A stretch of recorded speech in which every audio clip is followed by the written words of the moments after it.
This is Jason, the #1 player in the world and the biggest player killer to ever exist. A lost kid shows up and Jason goes straight for him just to scare him, but the kid doesn't even flinch, and that throws Jason off. He hits the kid with everything he's got, and the kid dodges every single one of his punches without breaking a sweat. Jason grabs him by the shirt. Now that the kid is standing still, he throws a hard punch right at his face, but Jason gets punched back so hard that even the aliens felt it. The #1 player couldn't believe that this kid just stopped his attack. He tries to throw another punch, but the kid blocks it with the tip of his finger. The kid decides to hit back even harder, and throws a punch so powerful that it sends Jason flying. So far he goes all the way around planet Earth. The #1 player was terrified of this kid. Jason asks himself, who is this kid? Where did he come from? This is Kim Wooju, and we're going back in time to understand how he got like this. Kim is a broke guy, and son of the creator of the biggest game in existence, Another World. His father passed away and left him only an apartment and a mysterious key that Kim had no idea what it was for. One day while watching TV, he hears about a limited edition book that nobody could open. He immediately remembered the key his father left him. Searching through the apartment, he found several of his father's works, and among them was a book just like the one on TV with a golden lock. Kim put the key in the book. A light appears and swallows his entire room. When the light faded, he sees the book is empty. It's blank. But a floating virtual system appears, announcing daily missions. The first one, deliver wyvern eggs. Without really understanding, he put on his VR headset and entered the world his father created. Inside the game, a system window appeared, offering rewards. Kim accepted one of them without thinking, and summoned Lucia, the Demon Queen, one of the most powerful characters his father ever wrote. But Lucia is from a different story, and was lost inside this game, asking Kim if he is a god. Since the MC is the son of the creator, he knew everything about his father's works, so he pretends to be a god. Quoting the first word spoken 30,000 years ago, she believes it, and bows to the kid. Suddenly a dragon appears beside him, so he says he can't use God's power, and asks her to take down the monsters. But her powers were sealed in the other world by the heroes, so there's only one option, run, because he actually has no power at all. Lucia can't use her own powers, but she can give power to someone else, so she grants a simple power to the kid. Kim is running while he receives the queen's power, but his very next step makes him vanish so fast, he blasts through the atmosphere and ends up in the galaxy. He panics because he couldn't breathe, and lands back on Earth with his next step. Every time the monster tried to grab him, he vanishes in the same instant, leaving the monster completely confused. The problem is Kim can't control the power, because every time he tries to take a step, he laps the entire world. The dragons get frustrated, and all charge at him at the same time. Since Kim has no control over his steps, he decides to stand still, and when the monsters go to attack, he throws one punch into the air so hard it punches a hole straight through planet Earth. It's Yu Saitama. Every single dragon was evaporated, not even their bones were left. The day went on, and Kim spent the whole day trying to take a single step without ending up on another planet. No matter how hard he tried, he'd take the slowest step possible and already crack the ground open. Lucia was dying of laughter, which made Kim so mad, he logged out of the game. Thinking in his room, he decided to open another limited edition book. Kim went through his father's books to summon someone stronger, someone capable of defeating Lucia herself. This time he grabbed one of the works, opened the book and ended up in a world of snow. When he accepted the gift, Zero was summoned. The legendary 2-star assassin, a cold, emotionless guy who had already buried more than 3 billion bodies. Using the system inventory, the MC dressed Zero in clothes and a premium scarf, something Zero had never seen for someone raised in the middle of war.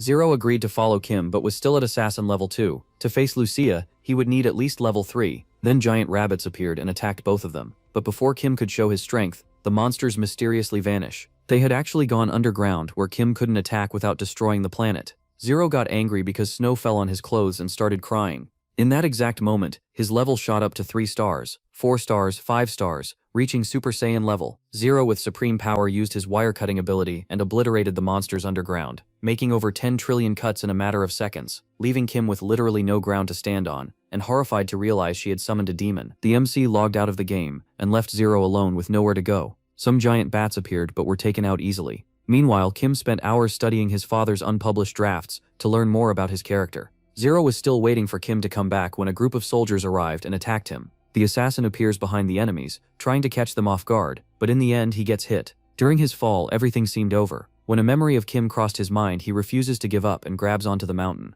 The kid is all beaten up and the soldiers keep attacking, but he doesn't give up, hoping to see Kim again. Zero starts climbing the mountain, even while taking hit after hit from the soldiers. When he finally reached the top, he slipped and that should have been the end. But our MC shows up right in time and saves him. The kid can't believe that Kim actually came back to save him. The protagonist throws him into the air, and with his power he destroyed every single soldier with just one attack so powerful that the entire world could see it. Meanwhile, Lucia was watching everything from far away, saying his power is weak, but it still makes a lot of noise. Either way, it worked out because she picked up a subordinate, who's actually pretty useful. She was watching all of it through her evil eye, an ability even her father feared. So the moment they arrive, she's going to make a new Demon King army to conquer the other dimension. But then, all of a sudden, an explosion happens, and some unknown guy shows up. The blonde kid says the target is confirmed, and he's going to eliminate her immediately. Man, now she's really screwed. Countless strikes were recorded by the web novel called Mushikin. Its author is the protagonist's father, who's named Andromeda, and because of its world building and insane scale, ground attacks are absolutely forbidden. And obviously that game the protagonist was in wasn't an exception either. Then the ground there starts to recover, and Kim thinks this game's implementation rate is incredible. Plus, it's hard to believe a universe like this was running at this level. There'd have to be a lot of monsters for that to happen, and it's not like him who's already become a monster could say anything. Either way, this power just gets in the way. He can't even finish daily quests, which means it's basically just a curse, right? But because of Lucia's mistake, he ended up getting an interesting clue, which means that when the magic summoner dies, she gets dissolved too.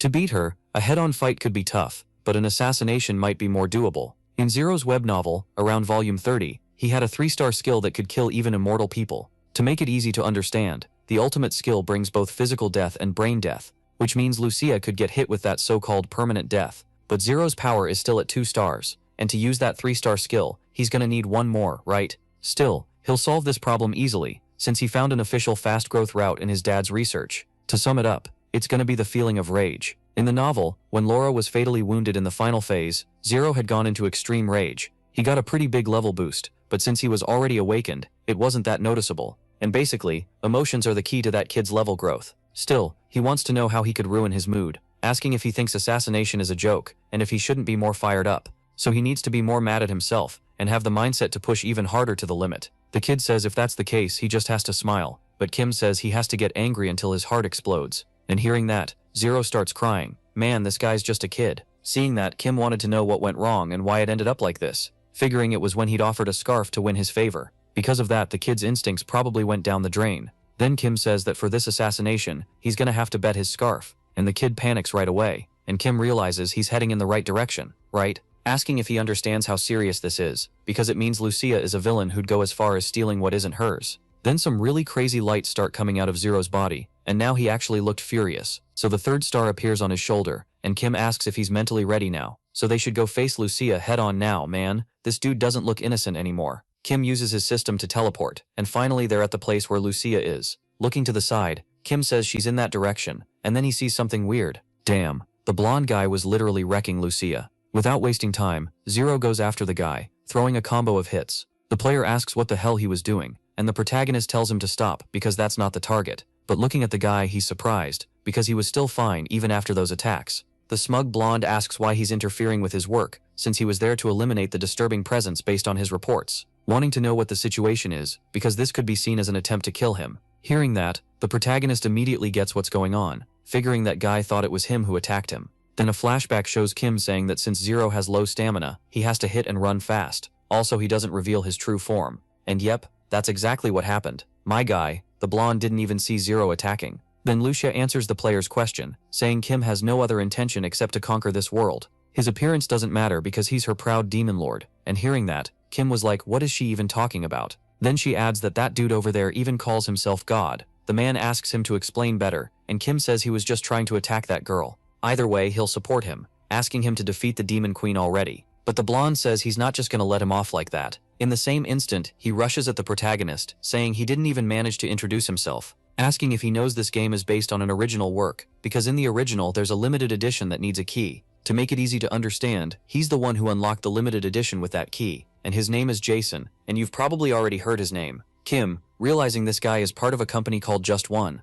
wanted to know if that isn't one of the most famous security companies. And about his name, you've definitely heard of him, right? Basically, he's one of the best rankers in the game. All that while they were making a fortune through missions that were high risk. Then Kim says he doesn't care what he is, and the guy, pissed off, says Kim's been rude from the start, asking if he really didn't flinch even after hearing his name, and Kim thinks of course he's terrified, but this damn system mask won't let him show his real expression. At the same time, Jason says he's gonna beat the protagonist up, while the protagonist wonders if he's really gonna attack someone as insignificant as him. And for a life that was just getting by on daily missions, things got really ugly. To make it worse, he can't even use the power Lucia gave him, because if he kills a player, he'll end up being hunted by others. Besides, Zero is someone who follows orders really well, and will stay hidden until the second order. wondering if he's really going to die here and now. But when the guy throws the strike, the protagonist just manages to dodge. Not even he understood what happened, because even his body started to float. The guy, nervous, tells him not to get cocky after dodging just one, and starts throwing a combo of attacks. Incredibly, Kim dodges every hit, and then starts to understand what was happening. All of that was only because of Zero, who was using his threads to make him dodge. The kid was straight up controlling the protagonist like he was a puppet. The only problem is it was making the blonde guy more and more pissed off. Then the guy comes at Kim again, and Kim says he wanted to talk, warning that he's clearly trying to kill him, asking if he's really going to stain his career just to finish off someone like him. But to the blonde guy, this isn't an assassination situation. It's a one-on-one battle. And since he attacked first, he shouldn't have any complaints on that point. He's right. Hearing that, Kim asks if he ends up killing him, there won't be a problem. Jason says of course not, because it's a rule of one-on-one battles. With that, Kim feels relieved, thinking he didn't know there was a one-on-one battle system because he'd only been doing daily missions. And since he doesn't have to worry about anything else, he's gonna start having some fun. With just one punch, Kim tells him to hang on tight, because they're going for a trip through space. Bro, the punch was so insane, you could see the glow from the other side of the planet. But then Jason says that's ridiculous. That strength is really incredible. But even so, it can't do any damage to him. Man, now it's bad. In the middle of that, Kim thinks he didn't know the power Lucia gave him would become useless so soon. Jason asks if he's surprised because his attack didn't work. If that's the case, he should stop acting like he doesn't care. But Kim says he's only like this because of the mask that's sold in the shop. Jason doesn't care though, and the only thing he's going to do is finish him off. Right then, Kim remembers there was a punishment if he lost this battle again, and then the system warns that if he was defeated, his character would be deleted. As long as both sides agree, it's a system that lets players compete against each other, which means that to achieve anything, you always have to pay the price. There's also the option of a draw, but there's no way to negotiate that. Even so, he doesn't have the luxury of creating and leveling up a new character all over again, so he has to find a way to guarantee the win first. Right then, Zero's thread shows up again, and Kim thinks that normally players can't interfere in a one-on-one battle. But Zero was summoned from another dimension, and seems to be some kind of exception. And in other words, he's going to defend using Zero's abilities and deal the damage himself. This time he's going to hold the hit back a bit, but he still wants to know if he'll be able to ignore the damage. But that wasn't the case. The blonde guy went down in a single hit. The guy literally got launched, doing a lap around the planet. Man, this game's power system is way over the top. Jason, not understanding anything, wants to know what happened, asking if he really just did a lap around the Earth. Seeing the situation, Kim says this is already expected from his attacks, since they're not landing the way he wanted. Hearing that, Jason asks if he doesn't know about his abilities, and he even showed up on the game's homepage as a banner because of his ranking. However, Kim says he's not interested in rankings, and the surprise guy wants to know if he really doesn't care at all, even with power like that. Then the guy says he gets it. Now why Kim probably thought that with all that power he could manage somehow. When you're in this position, you can clearly see people's heads, especially those with inferiority complexes like his. Hearing that, the protagonist starts crying on the spot, thinking it was so spot on he couldn't even believe it. Next, Jason walks up to Kim, activating one of his items, asking if he knows what it is because his damage is going to end up being shown as numbers. Looking at the item, Kim says of course he knows, since it's a really expensive premium item. Then Jason tells him to go ahead and hit him, because he'll only feel good when the protagonist's willpower breaks. Kim, without wasting time, throws a punch that cuts through space.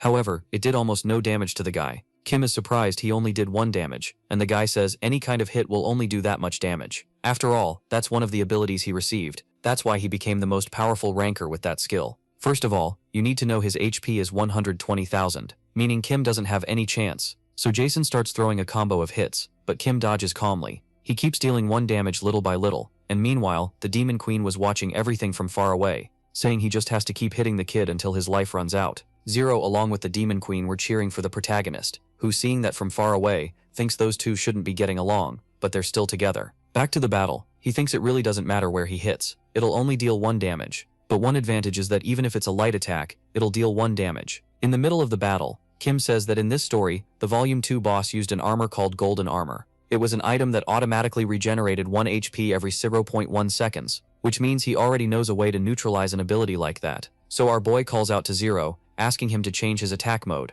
Then the boy breaks his threads into a bunch of pieces, all going at once straight at Jason. The projectiles keep dealing 1 damage, and Kim says it's way too early to be surprised. This technique attacks more than 1,000 times per minute, and in about 10 minutes the match will already be over, so he'd better find a way to deal with all that quickly. Jason says he's got about 10 minutes to think about it, and then he'd like to hear more about this so-called golden armor. Kim says this item was used by the 2nd volume boss in one of the stories by the creator of this game. Thanks to the armor's insanely fast recovery, he could stay at full health even under rapid-fire attacks, conveniently really similar to his infinite health, but they managed to beat him with this ability too. Hearing that, Jason says he understands the situation, and Kim, curious, asks why he's so interested in the golden armor. And the guy says he knows someone who has the ability to create extremely legendary items, and that's why he's not going to lose there by getting rid of those attacks. Saying that the armor Kim was talking about is exactly the one he has right now. Hearing that, of course the protagonist is surprised, wondering if he's saying his father reused a concept from one story in another. If that's the case, he literally plagiarized, right? To be honest, he never read the original work of this game, which was his father's last project, all because he overworked himself because of that project, and thought it was because of him that his father had been killed. But he's still not convinced about his dad recycling concepts. Back to the battle, Jason asks why he's not saying anything. After all, he already said before that the armor he was talking about is with him, asking if he has to show the power directly for him to understand. Then his health starts going up right away, saying that's a special ability of the golden armor, and combined with his ability that only takes 1 damage, he ends up becoming invincible, asking if he still wants to beat him even after getting that information. Kim watches the situation in silence, and at that very moment the system shows up. Someone had sent him an email and was asking where he is because they've got something to tell him. Seeing that, Kim thinks that attack is honestly a total waste, telling Zero to stop because that match has already been decided. Surprised, Jason asks if he's implying he already tried everything. Kim says yes, and feels it's pointless and inefficient to keep going like this. Seeing that, Lucia smiles, saying that now he's finally heading in the right direction. Right after that, Kim says that just this once he'll end this match with a single hit. Then the projectiles stop, and Jason asks if he's not going to attack him anymore. Kim says that's exactly it, because he thinks multiple attacks on their own don't make sense anymore. Pissed off, Jason asks if he knows they're in a character elimination showdown, and if he thinks he's going to make it easy for him. On the other side, Zero walks up to the Demon Queen, who asks why he's worried, since Kim's spirit still hasn't been broken. Kim in turn says it looks like he misunderstood, because he'd concluded that he's actually the one who won, but unlike him, he's willing to show at least a little mercy, suggesting they should call it a draw now, thinking it's honestly not a bad option, and the pissed off guy charges at the protagonist without wanting to hear anything. Kim thinks he hesitated a bit because it could be a hassle, but it looks like he has no choice but to deal with this. At the same time, he opens the system window, and Jason asks why he's doing that, because he doesn't have time to write a will before he dies. Our hero says he just wanted to check some spam notifications, thinking there must be over 1 million spams piled up over the last 10 years. Either way, he's going to unlock them all at once. Watching everything from far away, to Lucia the battle was already decided, saying that's why she said there was nothing to worry about. In the middle of the fight, Kim thinks Jason's attacks are pretty simple, so he can dodge without Zero's help. Still, he's just one step away from being able to complete his plan. All of a sudden, the protagonist grabs the man's arm, and he asks what he's doing. Kim says it's exactly what he's seeing, and besides that, the spams are about to show up. Anyway, since he'd won the battle, he has to share some information with him. Actually, from the start, he'd been hiding his real face. To make it easy to understand, he started the game after his family fell apart, and then he did this face customization out of anger. Either way, he's going to show him his true self now. Man, I don't understand anything anymore. Where did the protagonist even get that face from? Jason, desperate, turns his face away right away, and Lucia, watching everything from far away, looked super excited, saying that ugly face matches the Demon King perfectly. So, after 30,000 years, she's finally ready to get married. Like what? Just out of nowhere. Meanwhile, Kim thinks he's bought enough time already, and Jason, pissed off, says he's not going to let him die that easily now. Charging at the protagonist with all his strength, he throws a punch, but Kim blocks it easily, saying a bunch of spams are going to arrive soon, so he can't freak out. Then Kim turns on the system notifications, and the guy unbelievably starts taking damage. Kim says the vibration frequency is 40,000 times per second, and with his body taking damage even from light touches, 1 million spams means instant death, calling this technique the Spam Destroyer. With that, Jason starts getting hit by a flood of attacks without being able to do anything, and the wave of emails was so powerful, it caused a huge shockwave across the universe. The event not only awakened a dark egg that would bring a huge disaster to the game, but it also highlighted the existence of the solar system. Wow, this is going way too far. And the Demon Queen, seeing that from far away, says that even if it was a crappy attack, it's still kinda interesting. With that, the guy's HP finally drops to 0, and an explosion happens at that very moment. Kim, relieved, wonders if he won, and looking to the side, he realizes that, unbelievably, that golden armor had dropped. And since he's not dumb or anything, he grabs it right away so he can use it, right? But because life isn't easy, it just wasn't his size. A little later, at the school where the main character studies, Lee wanted to know why Kim was ignoring her messages, even though he was just doing daily missions inside his house. At that same moment, someone messages her, and believe it or not, it's Jason. He says he got defeated by some unknown entity. Right then, her friend Lee next to her stands up, saying she can't focus on the game. Changing the subject, she asks if Lee has known Kim since they were kids, so she probably knows where he lives. Man, and would you look at that? This girl really did fall for the main character. To make it worse, she says she's gonna confess today, and I can already tell this won't end well. A little later, that girl was already at where the main character lives, saying she thinks she misunderstood what he said, and Kim says there's no way he'd ever be with her, asking why he would do that. Wow, he didn't have to go that far. Then he says it's not time to joke around, and just shuts the door because he was in the middle of a mission. Hearing that, of course the girl wasn't just going to accept it while grabbing her phone. She says she won't forgive him, calling some Mingy to gather all the guild members. Yeah, now it's about to get bad. A few minutes later, Kim was relieved that girl had left, and without wasting time, he starts logging into VR. But at that exact moment, someone else opens the door, and he's shocked when he sees who it is. It's literally the landlady, pissed as hell, asking when he's going to pay the rent. A little later, Kim had finally gotten into the game, and the Demon Queen says he's late. Changing the subject, she asks if she's a good candidate now to be his future wife. Man, she's still thinking about that. But Kim didn't come there to chat, and he still wants to finish her off. Even if Zero is at the starting stage, they'll still have a chance. After all, when Lucia was summoned to that world, all her powers were already sealed. In other words, she's way weaker now. Either way, after taking her out, this curse on his power will finally be gone. But Zero did the complete opposite, and just brought the main character and Lucia over to his side. Kim of course didn't understand anything, wondering what he was trying to do, figuring it might be his way of trying to get the two of them to understand each other better. Man, this guy's just a kid, and Kim, pissed off, says later he's gonna need full training to become an assassin. But even with all this, it was already part of his calculations. If Zero's attacks didn't work, he'd have to do it himself. He throws a punch so strong it even sends the clouds into space. But unfortunately, that hit did absolutely nothing to the demon. Meanwhile, Zero was watching everything with that innocent look, still thinking they could have peace. Kim stands there wondering if Zero could block this attack, even while being level 1, thinking that his power might be starting to gradually weaken. It's a pretty reasonable guess, because a power that huge can't be maintained for that long, and if that's the case he could even try to take his first step after so long. But since life isn't easy, he was still flying through space. A few minutes later, Kim was back on that planet, and Lucia says those kids he summons with that key of his are kinda interesting. Hearing that, of course the main character is surprised, wondering how she knows those keys even exist. Then the girl points straight ahead, saying the dungeon has been created. Kim, shocked, thinks it's the first time he's seen that, because it's the sign of the Demon King's resurrection. And if this dungeon is the same one Lucia had before, this game is definitely going to end. Next, Lucia says this is only happening because Kim is creating an army of 2 demon lords plus 1 more member. Kim wants to know who she's trying to drag into this, asking who's the demon lord and who's the subordinate.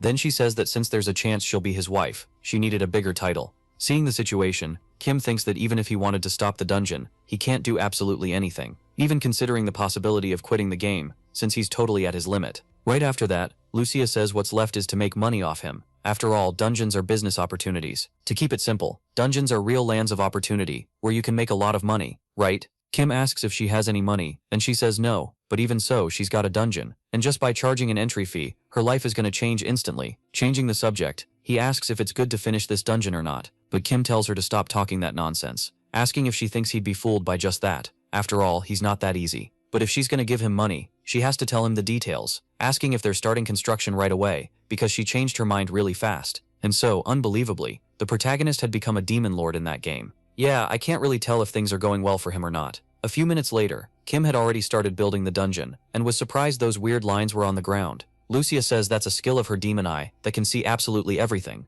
Even so, it doesn't stop there. Then a light surrounds the ground, marking out the area. The girl says it's basically like a map, so you just dig where it's marked. But Kim was still pissed about having to dig so much. The kid just can't catch a break. Of course the Demon Queen didn't care, asking if he's ever seen a demon lord work. Since it's only the first floor, he needs to hurry up, because it's a task that takes a lot of effort. Wow, and she still wants to charge other people. So time passes, and the poor guy keeps working like an idiot. To make it worse, Lucia keeps talking in his ear, asking why he's going so slow. The poor guy thinks he's starving, and he's still getting forced labor, so he doesn't even care about anything anymore, and just wants to drop right there and die already. Right then, as usual, a group of players shows up, and that blonde girl from before says Lee told her Kim was doing quests in the Wyvern Nest. Unbelievably, it was true, and she asks how Kim dared reject her, and now he's gonna regret it. But if he ends up changing his mind, he could think of a better way to settle everything. Right after that, Kim says being in this atmosphere with a bunch of newbies bothering him gives him a really different feeling. Everyone looks at him surprised, and then the protagonist says that feeling is actually excitement. Man, dude's almost losing it. Dungeons are sacred adventure grounds where your life can end by a thread. Basically the Demon King's legacy, and the bigger the danger, the bigger the reward. But unfortunately, the protagonist's group is short on manpower for such a monumental task, and the poor guy, after working so much, is almost going crazy, not believing those newbies really came all the way there. This is basically a life or death kind of life. Man, I'm starting to feel bad for the protagonist, seriously. Then the blonde girl asks if he's not going to be scared even after all that, asking if he wants to go head to head with them, and the winner gets whatever they want. Hearing that, Kim says he's been to hell and back with these fights, and now, to make it worse, they want to fight him 4 against 1. Even so, he wants to know if she's serious about that condition that the winner can take whatever they want. Then even the girls' group gets uneasy about that condition because they wouldn't profit from anything at all. Meanwhile, one of the players wants to know if she didn't say she was going to confess to the protagonist earlier, and there's no way she's doing all this just because she got rejected. Right after that, the blonde girl asks straight up if he's going to join the fight or not. Kim, without wasting time, agrees, but before that he asks if this was the only small group the girl managed to gather, asking where Lee is. But the furious girl says of course she wouldn't be able to drag Lee into something as small as this, and like he thought, Kim probably likes that woman. This story is going in a really weird direction, and then one of the players says to stop stalling, asking if he's going to accept the challenge or not. So Kim accepts, and the girl says that's really bold of him, and it's exactly like the guy she fell for. At the same time, they throw an energy ball that, unbelievably, even the Demon Queen was surprised by that skill. Kim realizes it's a long-range attack, thinking that if he didn't have Zero helping, it'd be a really bad matchup. But even so, there are a few solutions. But unfortunately, he didn't have to do anything, since the girl's aim is trash. Meanwhile, I don't know why, but there was a turtle walking right through the middle of the desert, and at that exact moment, that energy ball ends up hitting it. Kim was just watching, and at the same time the turtle grows like 10 times bigger. Kim, surprised, asks the girl if she's an evolution sorcerer, since that's a pretty uncommon job. She asks if he's only noticing that now, because she's part of an extremely rare class, so he should have taken advantage of it when he confessed. Next, the giant turtle charges at Kim, and he thinks it's a really annoying ability. Still, since it's close-range combat, he can figure out a way to deal with it, since he'd beaten dragons at way higher levels. But right then, Lucia tells him not to kill that monster, and that he should just capture it so he can make it his servant. Those monsters are valuable resources to fill the dungeon, and it's his duty to capture them. Man, it's funny how she just keeps dumping all the work on Kim without doing anything. The kid of course doesn't accept that so easily, because besides having to fight 4 people, he has to worry about capturing a monster. To make it worse, unless he was a pro hunter, he'd have to find a way to tire a monster out until it couldn't move. On top of that, he can't control his power well enough to make it unable to move. But right then, he seems to get an idea, and looking at the players, asks if they're just gonna stand there doing nothing, thinking he could use their attacks to his advantage. Meanwhile, the blonde girl falls more and more in love, and the pissed-off adventurer says that guy was already stressing him out. 2 players rush at Kim, and one of them says he gets why that girl wants to put him in his place. Then Kim blocks both their hits easily, redirecting them toward the turtle. Believe it or not, it was working, and its HP starts dropping little by little. Kim thinks that if it keeps going like this, he might be able to capture the monster, and watching from far away, the blonde can't believe her turtle is being completely useless. Next, the other girl there throws an ice attack, but Kim had seen that coming too. He's surprised that this group has more long-range magic, but it doesn't matter because he's gonna end this quickly, changing the direction of more of those attacks toward the turtle. The kid was just chilling in the middle of the fight, asking if that's all they've got, so now he's starting to get sleepy, since they won't have anything else to surprise him. Hearing that, of course the adventurers wouldn't take it that easily, saying he thought he'd won way too early. Everyone goes at him with full force, but even then it wasn't enough. Our boy just tanked the hits like it was nothing. The kid is so badass he was holding back all their power with one hand, thinking that if he wants to fill the dungeon with monsters, he can't rely on other people's attacks all the time. But if he could summon that idiot, he could even bring back a monster that got turned to dust and make it his servant. Besides, he'd just gotten a key, so he can do something with it right. Either way, he has to end this mess once and for all. So he fires that combined power towards Zero, who uses his threads to redirect it. Then the poor turtle gets launched into the sky, getting hit by that enchantment. A massive explosion happens, and nobody understood what was going on. Right then, Kim realizes nothing good was coming from that, and suddenly a giant beast appears in the middle of that smoke. The protagonist sees it was Lucia who did that, since she's the only one who could summon something on that scale. But even in the novel she came from, this was a transcendental being known as a disaster, asking if she's gone crazy to summon something like that there. Meanwhile, someone was watching the situation from far away, saying that thing is the god of the East, Xiao Yu. Lee says he went to that place without anyone knowing, because he heard Jason was defeated and that there was a flood of powerful monsters. The one standing up front is the Demon Queen from one of the novels the protagonist's dad wrote, and the other one is from another novel too. To make it worse, even the dungeon had appeared in that damn place. But the craziest part is that the most threatening being there is just the protagonist, who used to be a loser at school, wondering what he's been doing to cause a mess on that scale. Meanwhile, all the players were shocked by that creature, and the blonde girl says there isn't any monster that big in the evolution encyclopedia. The beast keeps scanning around, and right after that says it's been through this before, but for sure it was heading toward its homeland in the east, but ended up going to some other weird place. Still, because of that woman standing in front of it, its path got blocked. If that's the case, then punishment is necessary. The monster charges at the demon queen, and with just one attack, the whole ground shakes. But the creature is surprised because the protagonist blocked it with just one hand. The demon queen just stands there all smug, saying she tried really hard to kill him, but then changed her mind after hearing about his dungeon idea, saying money really moves people a lot more. And yeah, in a way she's right, huh? Then Kim asks if she's crazy for summoning something like that in this game, because it almost destroyed the planet with just that hit. She says this is going to be the first monster put into the dungeon, because if it was just a normal one it wouldn't draw much attention. To make it easy to understand, a unique monster in a dungeon is insanely valuable, so Kim has to find a way to capture it. Hearing that, the protagonist says it's easier said than done, wondering if she even knows what kind of being that is. That thing is a divine beast that Lucia accidentally summoned to the protagonist's village in the novel, and just letting it wander around already destroys an entire country. Even though it's one of the most powerful things in the novel, Lucia still wanted to capture it, which is basically impossible. But in a way the demon queen isn't wrong, because this creature really is a one-of-a-kind existence in this game. Nobody knows what exclusive items it might drop, and just thinking about that already looks like an amazing business opportunity. If that's the case, there's no other choice but to try. Man, this guy is driven by money. Then the monster says it really couldn't believe Kim blocked its attack. Meanwhile, the other girl was trying to talk to the monster, asking to talk after this whole mess is over, and for now she just has to follow its orders and attack the protagonist. Hearing that, the divine beast gets furious, saying a mere creature shouldn't dare talk to him. Then it uses a spell that drains all the group's mana. Everyone starts falling in free fall, and Kim, seeing that, says there's a bunch of stuff to deal with after this fight. But even so, he ends up helping them so they won't die so easily. The players fall into the place where Kim was building the dungeon, and they wanted to know what all that was. The blonde girl, pissed off, asks the monster if it wasn't recognizing its master, because it almost killed her. And then the beast is surprised she survived, but of course it's not going to let that happen a second time. Seeing the situation, Kim says if this keeps going the dungeon is going to be destroyed, calling Zero so he can help him. Then the kid uses his threads to throw the protagonist toward that attack, kicking that damn spell up into the sky in a matter of seconds. The beast is surprised he managed to do that, because it even hurt its body. Then it uses that magic to drain all of Kim's mana too. Our boy is shocked that all his energy got drained. The monster asks what it's like to have all your mana taken, but for Kim it doesn't matter since he doesn't use any of it. But the monster thinks Kim is bluffing, because unlike him, who can't do anything without mana, since he's a divine being, he has the blessing of infinite regeneration. But in his head he thinks the protagonist is definitely a threat, and needs to be eliminated immediately. Plus he has to take out the main culprit, who started this whole situation. Meanwhile, poor Kim was sad because he thought his power would get weakened after his mana hit zero. But it's just one more reason to activate the dungeon, because to weaken his body, he needs that person. Either way, he's gonna end this fight once and for all. And then the beast asks if he forgot it's an immortal being with infinite regeneration. But Kim doesn't care, launching an attack straight at the monster. Everyone was watching that fight, and Lucia says future business is gonna be really promising. At that exact moment, an explosion happens, and the beast is completely defeated.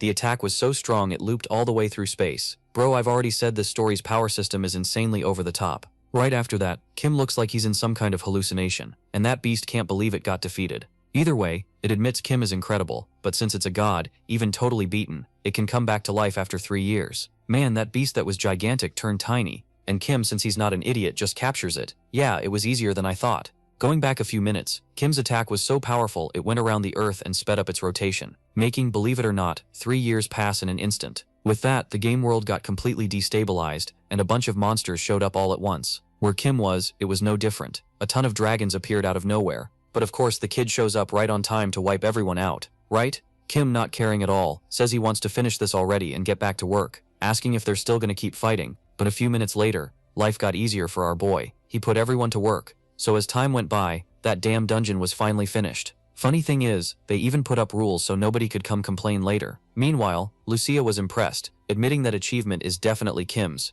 Right after, the blonde girl calls the protagonist over, asking how he dared do that, even after he lost the fight, saying they should have another showdown, but her group didn't look very excited to do that. That idiot had taken down that giant beast in one shot, and obviously they wouldn't stand a chance, right? Which means he was probably hiding his powers from the start. If you want to keep going, do it alone, we're out of here now. And with no other choice, the girl leaves, saying they'll see each other at school. The protagonist says goodbye too, and the shameless guy even asks her to promote the dungeon at school as well. A few minutes later, when her group was leaving, at that exact moment someone unknown shows up, saying those data are so incomprehensible, they're gonna have to remove them. With that, all the memories from the last login were completely erased. all the players forget what they did in that last login, like nothing ever happened. And right after that, that being confronts the protagonist, asking what he was thinking when he did that, assuming he's planning to threaten the peace of this game, because he straight up summoned the Demon King from another dimension. The protagonist plays dumb, and asks if he's a customer, because the dungeon isn't open yet. But the guy just tells him to answer properly, because the crime of causing chaos in the world is extremely serious. To make it easier to understand, she's one of the admins of this game. Hearing that, Kim is surprised, asking if an admin really came even with the dungeon still closed. Then he starts freaking out, thinking the admin came to charge fees so he can make the dungeon. At that exact moment, Zero starts to move, but then the admin tells him to stay still. All that if he still wants to stay alive. Right after, Lucia also tells Zero not to move, because she can see everything with her demonic eye. And she wasn't kidding at that exact moment. His heart was being targeted, and the admin is surprised she can see her manifestation. She says beings close to death are pretty common in hell, but having something like that as a subordinate is on another level. Either way, she used to be a super crybaby kid back then. Wait, what was that line about just now? Right then a flashback shows up, and Lucia says she was a kid who didn't think straight, but she ended up growing up, so Kim asks if she was Lee, and she tries to dodge the conversation, saying she has no connection to that player, plus she just said she's part of management. Kim says her mom took part when her dad turned this game into a web novel, along with the closed beta, and in a way she really is part of management. But the emblem on her mask gives her away because it was the emblem he gave her since she was his favorite character. Changing the subject, he tells her to stop with these little games and help capture some monsters, but the girl keeps pretending, saying she needs his cooperation to eliminate all external elements from the game. But Kim says he can't do that since he's lost a lot, and can't even complete the daily missions because of this curse. Plus his bills keep going up more and more. In that case there's only one way out, which is to bet everything he has. Meanwhile, Lee says her prediction shows a dark future where beings from outside the game will be wiped out. Right after that, Kim says there's no point starting a fight now, and warns her that Lee doesn't stand a chance to the girl. Even so, his strength doesn't matter because he won't even be able to touch her. Her ability is foresight, meaning no kind of strength matters. Next, Kim says he already knows what her ability is, and that's why he was warning her. And even if she has that foresight skill, once he grabs her, it's game over. But the girl says she already told him that's absolutely impossible. At the same time, Kim starts looking through his system inventory and asks why she's doing that, and if she's checking the items that'll drop right after he dies. If she's thinking about offering a tribute, she should forget it, because it won't make a difference. And right then, Kim hands over another emblem, saying he forgot to give it to her on her birthday. The girl gets excited, telling him to hand it over already, and Kim starts playing games, saying items older than 3 years disappear the moment you drop them, and if she doesn't put an end to this whole mess, she knows what he's gonna do, right? All of a sudden, Kim throws the damn item on the ground, and the girl lunges for it to save it. But that was the protagonist's plan, and right after that he grabs the girl, asking if she didn't see the future where he caught her after dropping the emblem. But it doesn't matter anymore, and she should already know where she's gonna get thrown after all this. And a few minutes later, the poor thing was just inside a black hole. A little later, Lee's mask falls off, and the system says he got the title of the one who made the administrator kneel. Then the kid starts comforting the girl, saying her imagination is incredible, and that's why she gets so emotional over her favorite character. But the only thing he wants is for the girl to leave them alone for a while. This game is so huge that anything could happen, and her situation is one of those stories. Anyway, he's thinking about summoning a hero into the game, and the next one will be from Supreme Blood Demon, and from Martial Arts Chronicles. Hearing that, the girl gets kind of interested, asking if he can summon anyone, no matter the genre of the story. Kim says that's exactly it, since Lucia and Zero are from completely different stories and genres. Besides, they still haven't caused any serious kind of problem, even after all these summons. So Lee asks if that means she can also summon her favorite character, because in the story they took too many risks and ended up getting killed. Kim says it might be possible if the summoning timing was precise enough to be before they got killed. Then the girl gets super excited right away at the chance to summon her favorite character. Kim, seeing all that, seems happy, and changing the subject, asks if she wants to join them. A little later, inside a castle, an angry guy asks if there really isn't a problem. The snow mountain just disappeared, and the information company employee also vanished. On top of that, Jason, who was one of the best players, had his character completely erased, and in the middle of all that, the golden armor the guy had made was unfortunately lost. Lee says that news is really bad, but Jason dropped it during the character deletion, so there's no issue in the system. Also, since it's an expensive item, any movement will be detected. Hearing that, the group says they'll also check the black market. Next, the other man says that even so, it's impressive that Jason was defeated, and unless there was a key user, there's no way to lower his defense. It's been 3 years since he last played this game, and even if it was a big incident, there's no source for the rumors. Changing the subject, the white-haired one asks what Lee saw in the future, and she answers that the game and the world of their characters must not become reality, management, and she only support the changes, and that makes the game more fun. But of course, if they don't like the scene, they could reset it. A little later, Lee leaves that place and the white-haired one says it looks like the administrators are trying to ignore this. The other guy was already out of patience, asking why they don't go over there and beat the protagonist up. The man says he's thinking about sending a tracking team to follow that golden armor. The spiky-haired guy says if that's the case, he'll take the lead and check in person what kind of people they are. A little later, outside the game, Lee was in the protagonist's room, asking if he was ready. Our boy says he was just about to start, since he'd just found the limited edition of the book. And looking around, the girl says everything's the same as years ago, and Kim says nothing's changed since his dad left. The girl gets super excited about those drafts of unpublished novels, but Kim tells her to just focus on what matters. A few minutes later, Lee asks if this is the book he mentioned yesterday, and Kim says it's the only martial arts fantasy novel his dad wrote. The name of this novel is Blood Demon's Hell Record, and it's going to summon the protagonist, who's the Blood Demon. He's also known as the being who took over a martial world where he raised an army of 10 million zombies and fought 9 major sects all by himself. To fill the dungeon, they need the power to create a zombie army, and hearing that, the girl asks if he can control a guy like that. If they give the Blood Demon time like last time, the zombie army will grow fast, throwing the whole game into total chaos.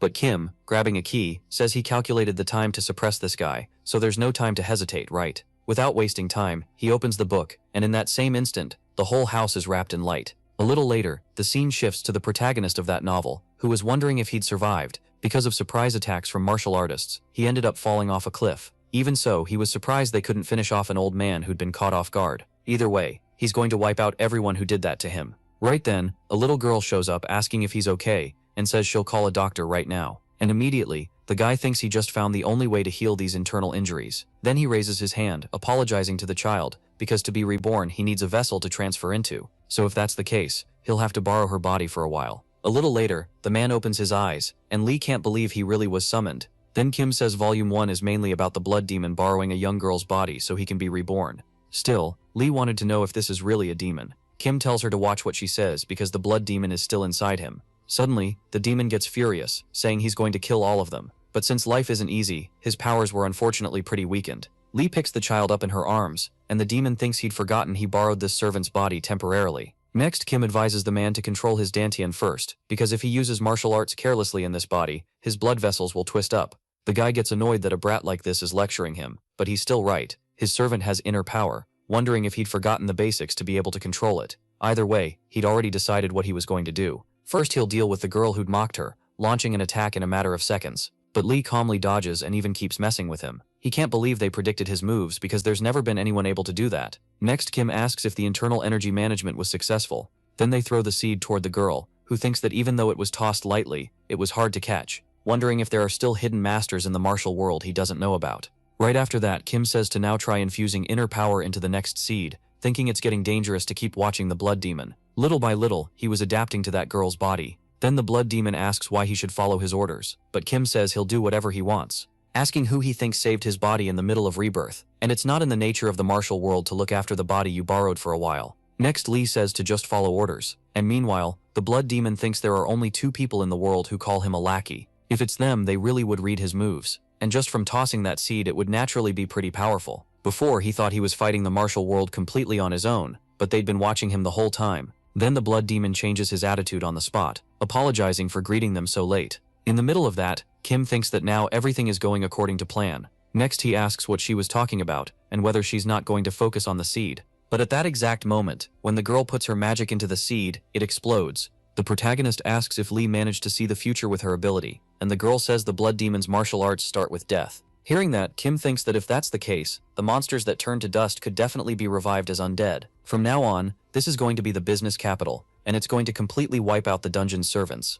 The Blood Demon's magic, in its third form, can make even lifeless seeds sprout and become servants. Its name is Yangshi Necromancy, and it's a terrifying technique that let the Blood Demon face a million martial artists completely alone. As an original fan of the story, it's exciting to witness a legendary being firsthand, but using a technique like that casually is extremely dangerous, and the responsibility of controlling and managing this lunatic is heavier than he imagines. Lee asks if she wasn't supposed to say that first, but it doesn't make any difference anymore. The two start arguing right there, and the Blood Demon, watching everything from far away, says that this fight between 2 lovebirds is the same as always. A little later, in the Goblin Forest, a bunch of monsters rush the protagonist, and he doesn't even defend himself, thinking that Yangshi Necromancy has nothing to do with the sorcerer's spiritual power, and it all depends on how strong the body was before it became undead. Then the Blood Demon asks the undead how they dared do something like that to their master, but Kim says it doesn't matter, since he only summoned them as transportation anyway. Besides, he'll tell him why he brought him to this forest, so they'll have to keep walking a bit more. With that, the group keeps walking through the forest, and Kim, unbelievably, finds a way to start moving around.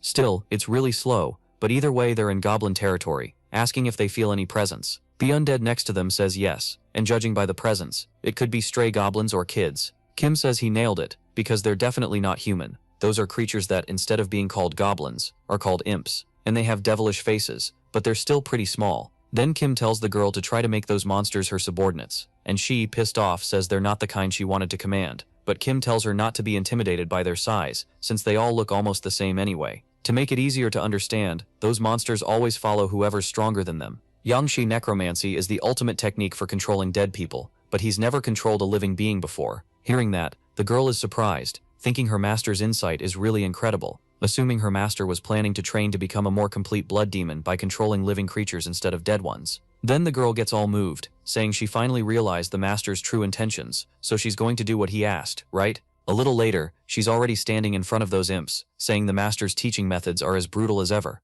Anyway, she wanted to know how she's supposed to turn them into her subordinates without killing them. At the same time, she gets an idea and a purple aura starts coming out of her body, thinking that even when Yangshi's army had fewer than 100. Right after mastering the technique, a terrified soldier spread an absurd rumor that the blood demon commanded an army of more than 100,000. Basically, he just scared people, and fear eventually turns into worship. But none of what she wanted happened, and the imp just handed his weapon to her. At that exact moment, the three of them hear a noise, and right after that, a giant orc appears. All of a sudden, it tries to attack the blood demon, but the two goblins there defend her. Then the girl feels inspired, not believing she was feeling affection for simple beasts, mentioning that if the ignorant people of the martial world had learned something like this, a monster like this that plunges the world into chaos would never have been born. Catching the blow calmly, she crushes the weapon, and in that same moment, starts chanting. She climbs onto the monster's head, lining up her strike, and taking it down easily. The two goblins, seeing that, obviously couldn't believe it, and then the blood demon asks how she dares mistake a being like him for one of his lesser relatives.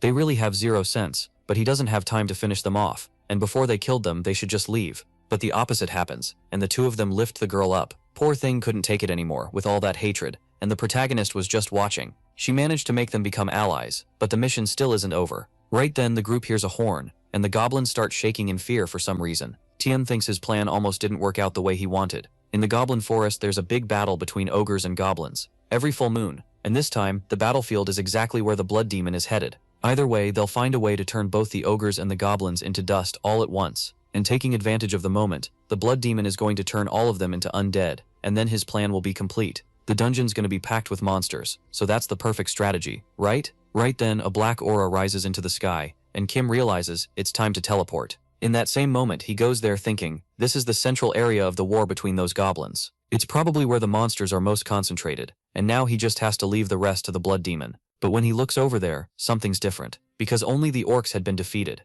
and above them, there was the blood demon. Kim, surprised, wonders how that little guy had taken over all the ogres so quickly. His control of his inner energy still has to be immature, but even so, what kind of ridiculous growth rate is this? The blood demon asks if he came there, and then another goblin shows up holding a crown, putting it on the girl's head, naming her the Goblin Queen. Seeing that, Kim thinks that in the original story, the blood demon accepts his first disciple after borrowing that young woman's body, but it looks like that direction shifted to the goblins instead. Unlike Zero, the blood demon doesn't have a strong sense of loyalty, and for the young Chi skill, what matters is the strength the body had before death. If the girl trains the goblins before they become undead, they could end up way stronger, so it's not such a bad strategy. Right after that, the protagonist says she carried out his orders in an incredible way, meaning from now on he's gonna have to be the Goblin King. In the main novel, when the blood demon possesses the girl's body, he discovers a child with an inborn talent for martial arts, and taking advantage of her unreturned love, he relentlessly trains that damn disciple. Basically, it's that desire from the original work showing up there,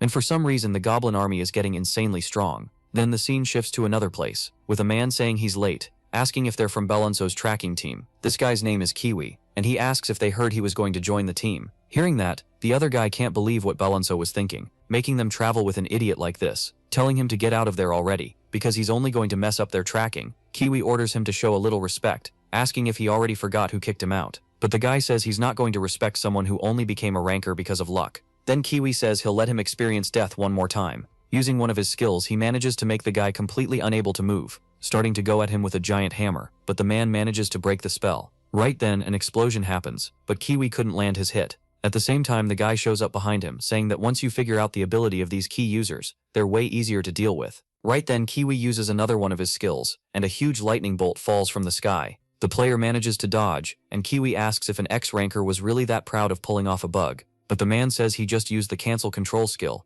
and anyone could use it. The two keep arguing there, and a soldier says Balonso said that if the brothers were still messing around, they could leave first. A little later, the scene shifts to another place, and the protagonist had gotten there by teleporting. The blood demon asks what place this is, and Kim says it's called Dungeonepia. Meanwhile, Zero was on the other side of the dungeon, realizing the protagonist had arrived, but there was also a completely different presence there, and to make it worse, our hero was still petting her. On the other side, Kim wonders what he should do, because things got way bigger than he meant them to, and to make it worse, that girl had become the Goblin's queen. The original goal was to just wait for the perfect moment to end that war, then turn the monsters into undead all at once, and place them in the dungeon. The problem now is that girl got attached to the goblins, and instead of becoming undead, they ended up becoming disciples. Obviously it's good that the goblins got strong, but if they don't go to the dungeons, it won't help at all. Meanwhile, Zero was watching that situation from far away, and was already getting pissed off. After the protagonist realizes it was Zero, the blood demon asks who that is over there, asking who she thinks she is to point that killing intent at her. Our boy, seeing that, picks her up, asking if she wasn't gonna say hi.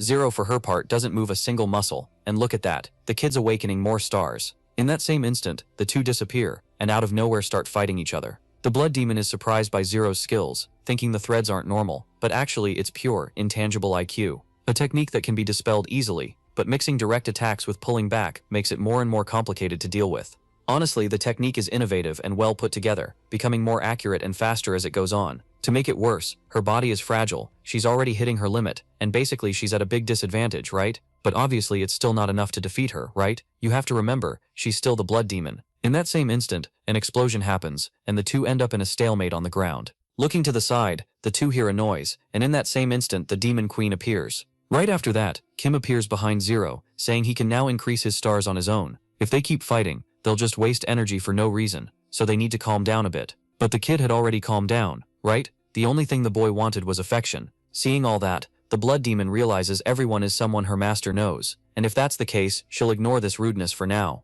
At the same time, the demon queen puts something in the girl's mouth, and she drops to the ground thinking she'd been poisoned. The protagonist asks what it tasted like, and she says that, surprisingly, it was actually pretty good, asking if she could try it one more time. Kim says he wanted to do that too, but unfortunately it's a paid item. Besides, the internal energy she lost during the battle should have been partially healed, and since she's so curious to know what item it is, he'll tell her, because it's a special item for dungeon exploration. But to make it easy to understand, it's simply just a cookie. Hearing that, the blood demon gets more excited and wants to eat more, and now the girl just got addicted. To make it worse, Zero gets the same way too, and Kim thinks that if it's like this with other people, he could make business go well, and he'll pay all his expenses all at once with this dungeon business. A little later, Kim was already starting the dungeon preparations, saying they need to place the monsters to guard each area before giving them life. First he'll start with the weakest monsters, and for the first guardian, he'll simplify it more. So the monsters appear, and in that same instant, the vegetation starts taking shape in the dungeon. Kim is surprised by this implementation in the game,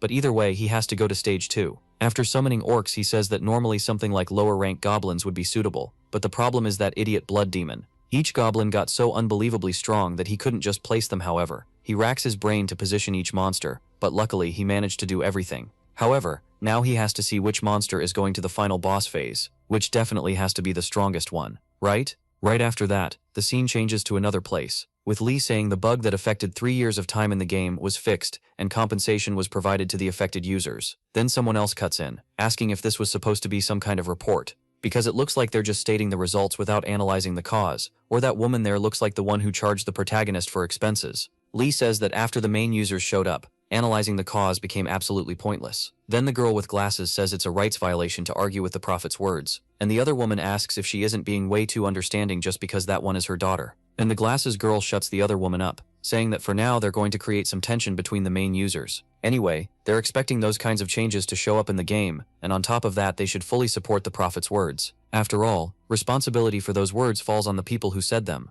The discussion keeps going, and Lee thinks his mom is really on edge. Thinking about it, it was right to trust the protagonist from the start, but even so, the future is uncertain. After all, he knows his strengths and weaknesses really well, right?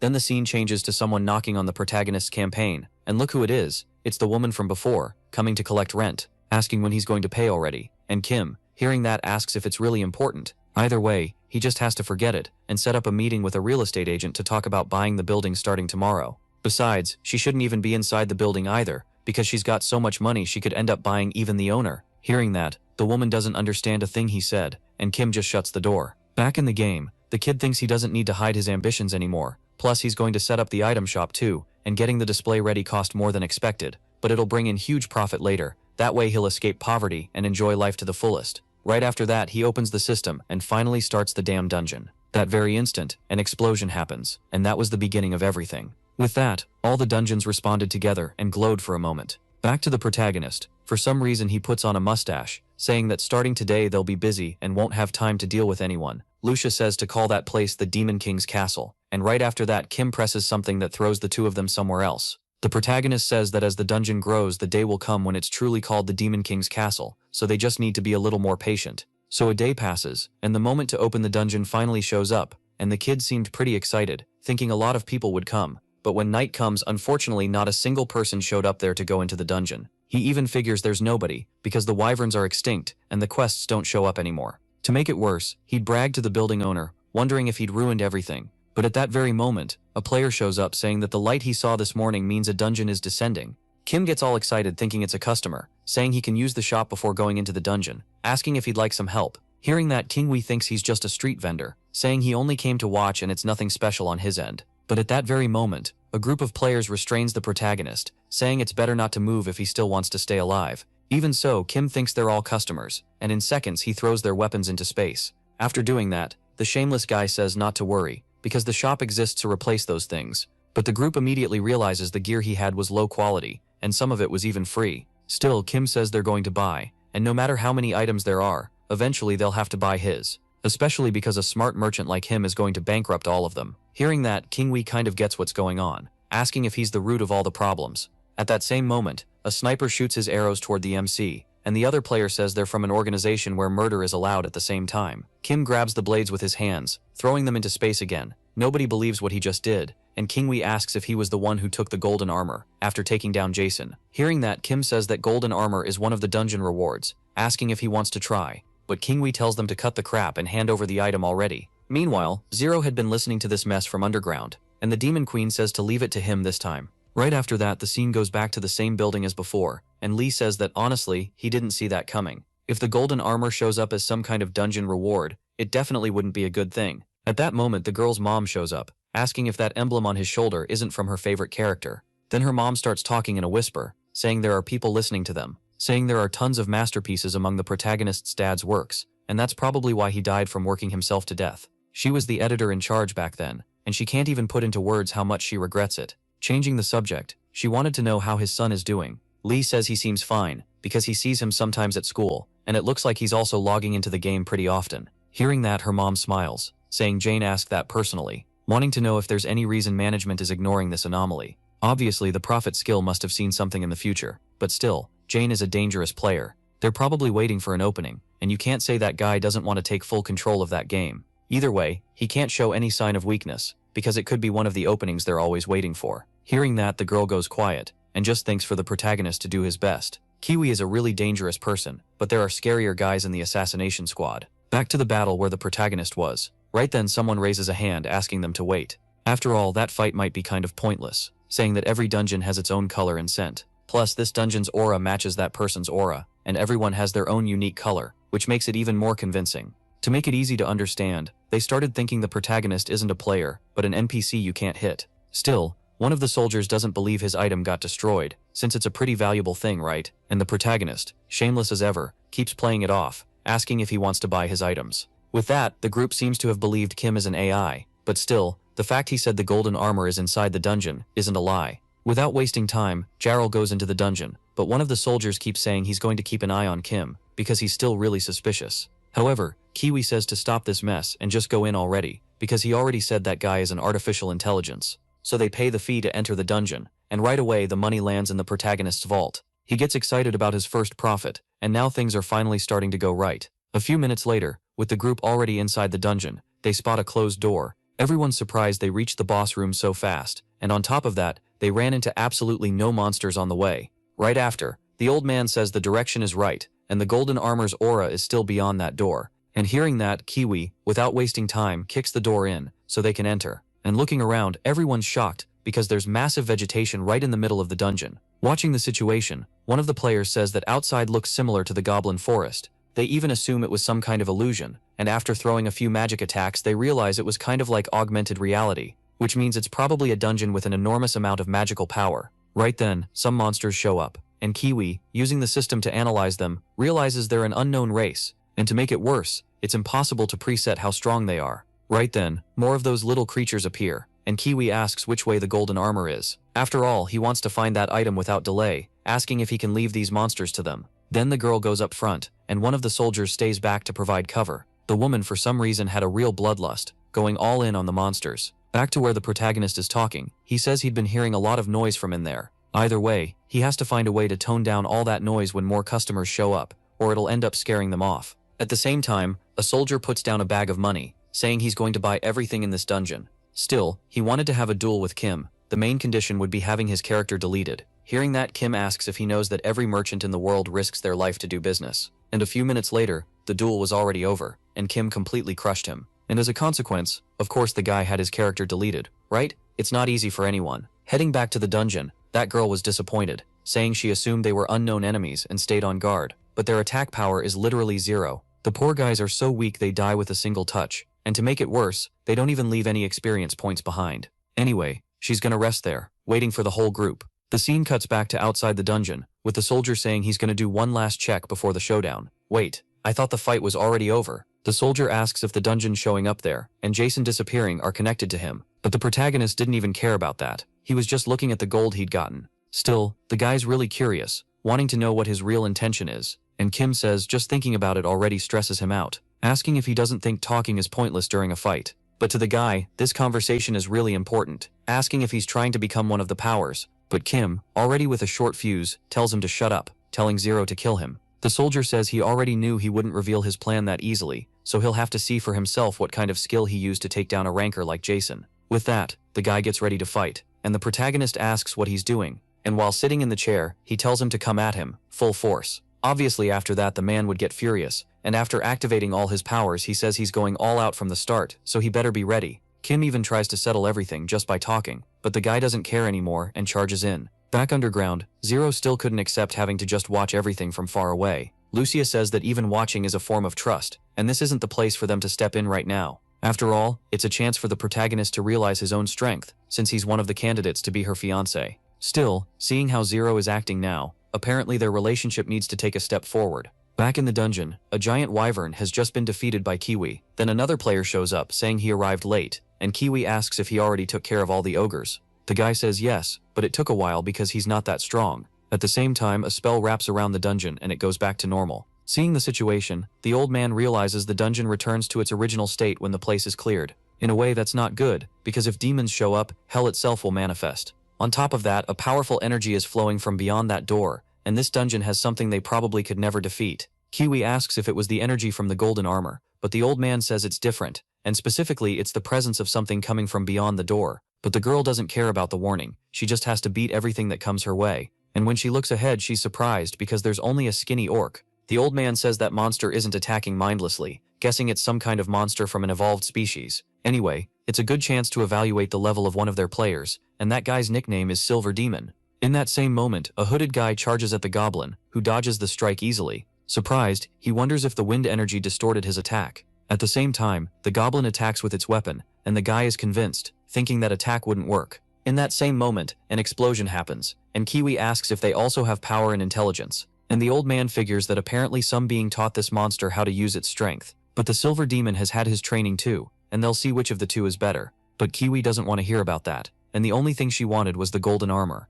The old man says it's just ahead, but it looks like a boss fight, and from there it's a fork in the road too, suggesting they should split up for now and handle each side. Hearing that, Kiwi asks if he's scared just because it's a fight against a boss. But the old man says that's a word he'd forgotten since he left the martial world. He only said that because he felt a strong pull from beyond that door. And the goblin, still fighting the Silver Demon, says that if they go through that door, they're definitely going to be killed. Hearing that, the old man is surprised and asks how a goblin managed to talk. Even so, apparently he still doesn't know his place. At the same time, the old man casts a spell, and the goblin can't move anymore, saying that if he keeps talking without knowing his place, he'll only speed up his own death. Then he asks Kiwi if he has permission to keep pushing forward in the dungeon. Seeing that, the girl is surprised and says it doesn't matter, and she'll personally take the golden armor. Getting close to one of the doors, Kiwi doesn't waste any time and tries to open it. The goblin, seeing that from far away, asks what she's doing since he's the guardian of that room, so that door will only open when she defeats him first. Still, the girl tells him to shut up, and that it'd be smart to watch his words, just like that old man said. After all, there isn't a single door she can't open. Damn, she did all that with just her bare hands. Watching the situation, the goblin realizes that old man went through the other door too, even after he warned him not to. Either way, he's gonna be in trouble later, because he'll have to face the blood demon's brutal training. At that moment, the other player charges at the goblin, asking how he dares worry about someone else while ignoring his opponent. And the monster, pissed off, says that even if he looks like this, he's the strongest goblin in the forest. Back at that glowing door, the old man finally goes through it. Looking around, the guy says that definitely isn't something made by the dungeon. It really looks like the goblin's forest, and after looking ahead, he runs into someone. Seeing it was a human, the old man asks if he happens to be the guide for this dimensional portal. Unlucky for him, that's the blood demon, who asks where this creature came from. On top of that, he just judged him by his size, questioning how ignorant he is. The old man, nervous, says not to provoke his anger, and the girl says he's nothing special. Right then, the old man uses that same ability from before, and the girl asks if he's from the martial world, saying he was just about to try something, and if he's showing this much hostility, he'll be happy to use him as a test subject. Man, I can already tell this won't end well. The scene shifts somewhere else, with this guy Balonzo saying he can feel his group getting close to the golden armor. Then someone asks how he can trust such an important task to them. After all, that group is just the ones who got tossed aside, and what he's doing is no different than putting a broken sword in a sheath. Balonzo says that even if they might look like it, they're definitely not weak, because they're strong enough to hold out against even most key users. Right after that, the scene cuts back inside the dungeon, with the old man pissed off about what the blood demon said. In the same instant, he throws an attack at the girl, who's surprised by that ability, but even so, he underestimated her, and she manages to dodge the attack easily. Watching that, the old man is surprised, and asks if she absorbed his vital chi, thinking that the technique that wipes out martial arts is in fact a martial art itself, so he's going to greet him properly before the fight, since he must be a martial arts enthusiast too, asking if he could request a one-on-one match. Also, he has to point out that he's an 8-year-old genius obsessed with martial arts. Man, no way this guy is only that old. Right after, the blood demon says that before that, he wanted to ask a question. Since he said he came through the Rainbow Arch portal, he probably fought the Red Goblin. If that's the case, he wanted to know how it went, and whether he was a worthy opponent. Then the old man, who I can't believe is 8 years old, says the monster showed a lot of spirit, so he had him fight his disciple.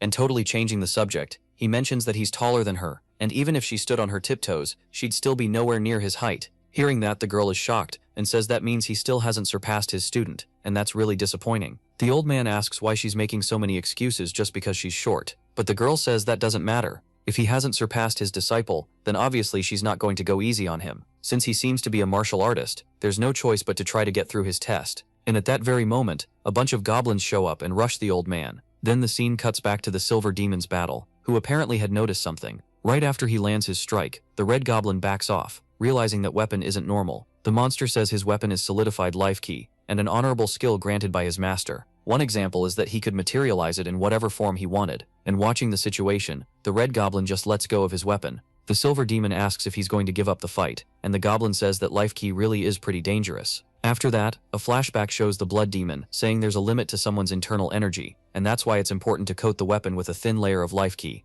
Also, having survived the hellish training, his life key is probably overflowing like crazy. However, for someone as inexperienced as him, using it at maximum output will speed up his death, and unless it was a dangerous moment, he could use that skill. And back in the present, it's obvious this is the moment the Goblin's going to use that damn skill. In that instant, a huge light wraps around his hand, and the Silver Demon is surprised he can manipulate such an insanely powerful key, and without wasting time, the Goblin charges at the Silver Demon, and at the same time an explosion happens. A few minutes later, the scene changes to that beast the protagonist had defeated before, saying things are getting really intriguing, and looking at Kiwi, it asks if she happened to come to that place alone. The girl meanwhile is shocked, saying that monster is gigantic, asking if there's one that big in the game, and she's really curious to find out if she'll actually be able to deal with this thing. The beast looks at the girl and says it'll give her a reward for making it there, asking if there's anything she wants to say as her last words, but she just says the beast is talking really arrogantly. Changing the subject, she wanted to know if the monster is really possessing the golden armor. It answers that actually it's the guardian of it, because the Great Kim personally entrusted it to him,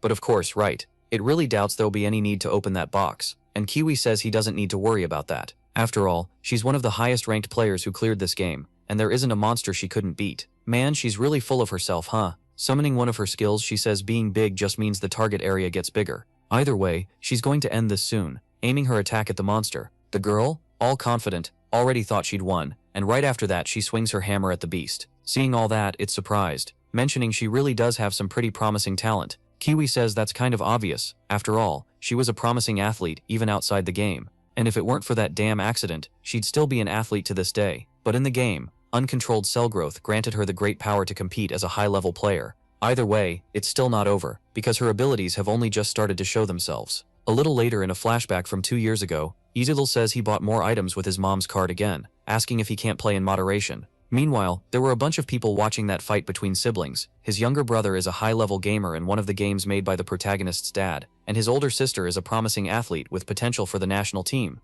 And back to the present, the girl keeps going head-to-head with the beast. She starts using all her buffs, and all confident, says there's no monster she can't beat in this game. And seeing everything the girl was doing, the monster again says she's got a promising future with talent like that. Then Kiwi says that for a monster, he talks like he's the strongest, and maybe he should be really confident in his HP, right? Either way, her hammer has an extra piercing effect that ignores any kind of armor, wanting to know how much damage she could deal him over all this time. But to the beast, all of that is just a joke, asking if she really thinks the attack of a mere human could affect him. But the girl didn't care at all, and says he'll only find out once he gets hit. At that very moment an explosion happens, and the monster thinks that when he looked into that child's eyes, suddenly memories from a long time ago came to his mind. Even though he'd lived for thousands of years, he never truly felt the meaning of existence. Even after fighting the primordial beings for 1,000 years, he still couldn't find that meaning. And even when 4 nations and hundreds of millions of lives were lost, he still didn't find that blessed meaning. Still, he's a primordial being, and basically a divine beast, right? So obviously a small attack like that isn't going to do anything to him, right? In the middle of that situation, the girl gets confused when she realizes her electric burst ability was getting kinda unstable. That very instant, the IQ ability breaks, and the monster realizes she was using a time stop skill. But since he's an immortal being, he already lives in a state of suspended time, meaning it's also flawed logic to stop his movements. Changing the subject, he asks if she's a being capable of giving him meaning. After all, she was the one who made it to the end of the dungeon all by herself. But she must not be that being, right? And the only person who could really give him meaning would be the protagonist. After all, that kid turned him to ashes with a single hit, even though he's an immortal being. And now, at this exact moment, he was making him move like a puppet. At the same time, a flashback shows the protagonist asking the beast if his name is Cody, of the Nightmare. The monster is surprised, asking how he knows his name, if nobody ever had a clue. Kim says that name was given to him by a boy with an incurable disease, when he destroyed the 4 great nations, and it was a name given in the hope that he could die quickly. The beast asks how he knows those details, and Kim says it doesn't matter, but either way he's the final boss of this dungeon, and his mission will be to protect that golden armor. That's the reward for clearing it completely. Then the scene goes back to the present, with the monster thinking he's the absolute guardian of that treasure, meaning he'd finally been given a meaning for his existence. And all of that is thanks to the protagonist. A few minutes later, outside the dungeon, our boy was still trying to settle the battle, just by talking, but the guy wasn't having it, thinking he definitely won't let his guard down. Besides, his daggers are powerful enough that they won't break that easily. That very instant, the player charges in full force, thinking he'll end this with just one hit. When he was about to land the attack, he uses the teleport skill, striking from the side, but he uses his teleport skill again, and at the same time a bit of sand gets into the protagonist's nose. Dude, I didn't need that information. So the player spots an opening and instantly summons a huge tornado skill. But man, the protagonist sneezes and fires off a blast of power right then and there.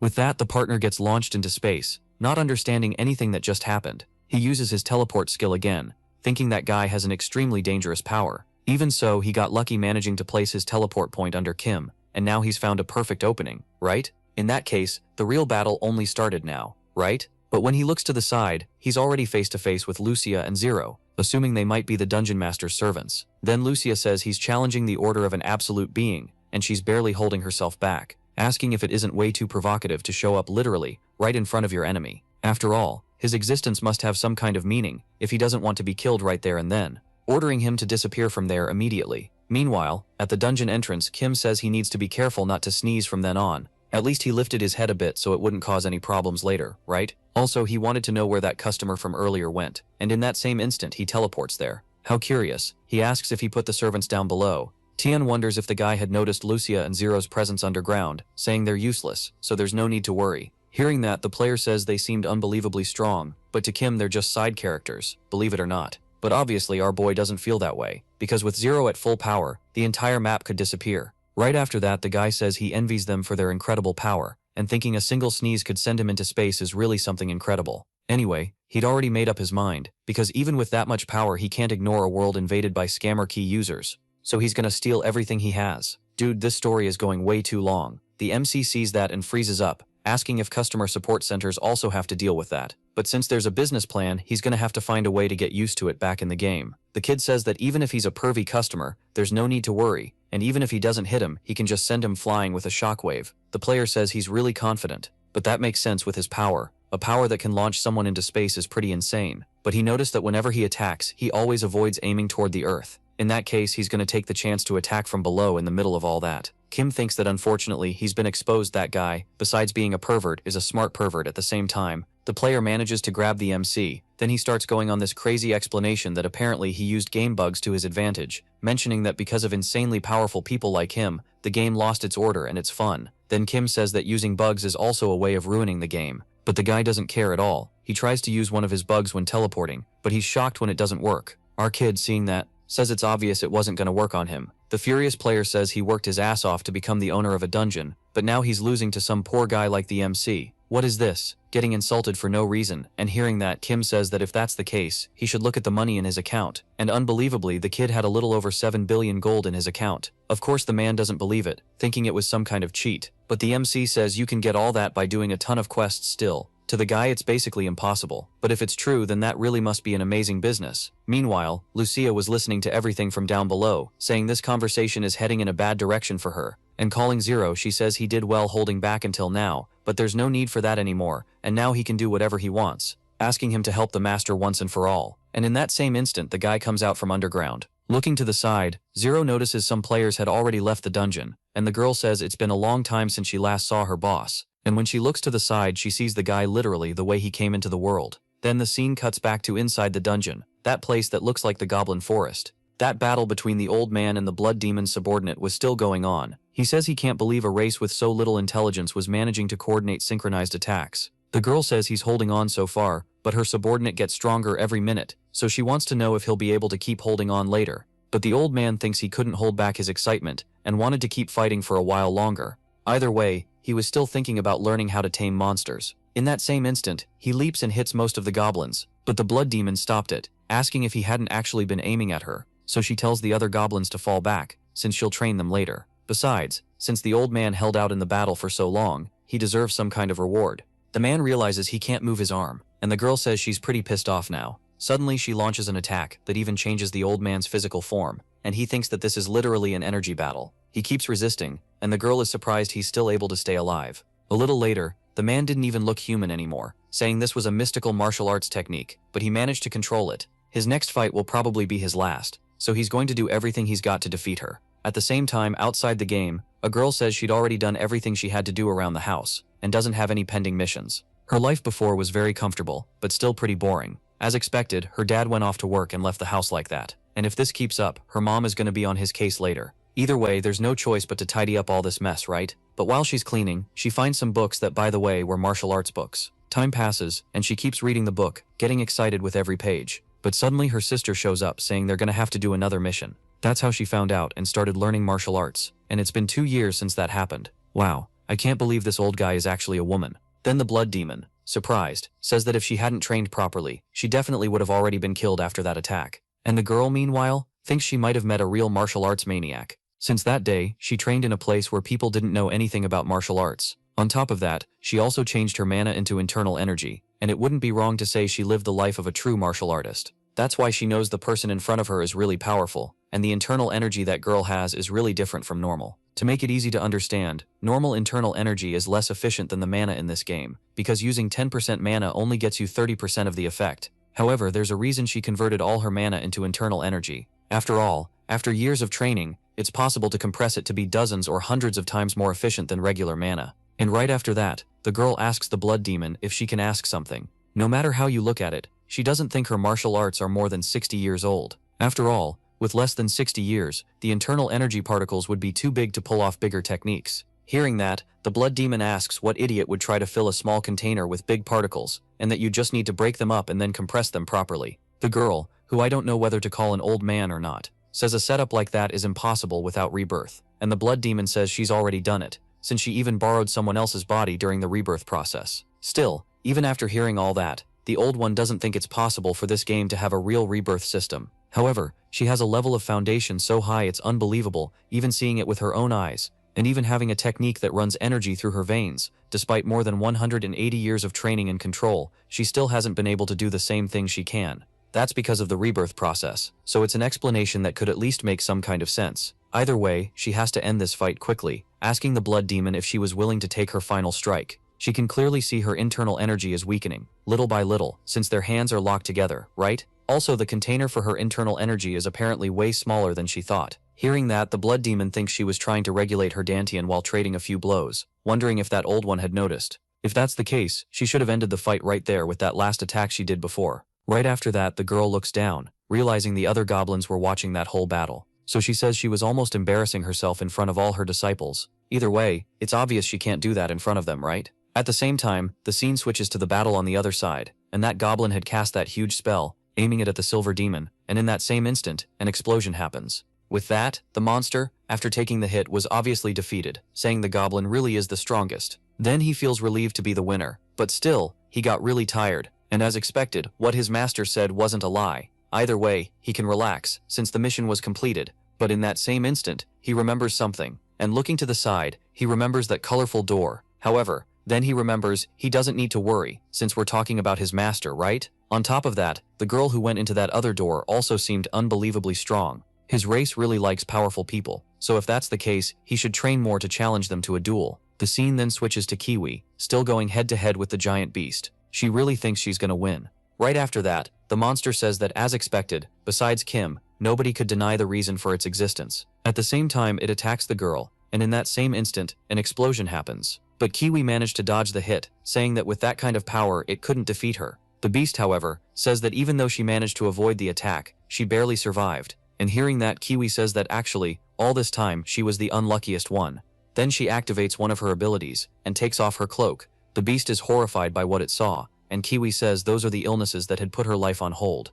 To make it easy to understand, her Key's ability turns her real-life weakness into strength in the game, so she's going to show him what pain really means in this world. The beast, seeing that, says it's a pathetic ability, and the girl says she wants to know how long he's going to keep up that attitude. She starts showing what each virus does, and she had every possible kind, and the monster says that in the end, that's just the fight of someone who doesn't have much time left. Hearing that, Kiwi mentions that the only reason she's using this ability is just to shut his mouth at that very moment. Her body takes on a metal form, and she says it really is true that she doesn't have much time left. Then the scene cuts to the real world, with the doctors saying they're in a critical situation. Her heart rate keeps dropping, so they think they should take the VR off the girl. But that thing is basically working like a breathing system. Now back in the game, the girl was charging in saying she's going to finish it with a single blow, but obviously to the monster, that's impossible. And the only one who could destroy him is the MC. Even if she got a bit stronger, only her base attack went up. Kiwi says that's true since her attack power went from 850 to 260-26, but the effect of her hammer always boosts her attack power by 1.5x. Besides that, the viruses spread through her body multiply it even more, raising her strength to over 100 million in that instant.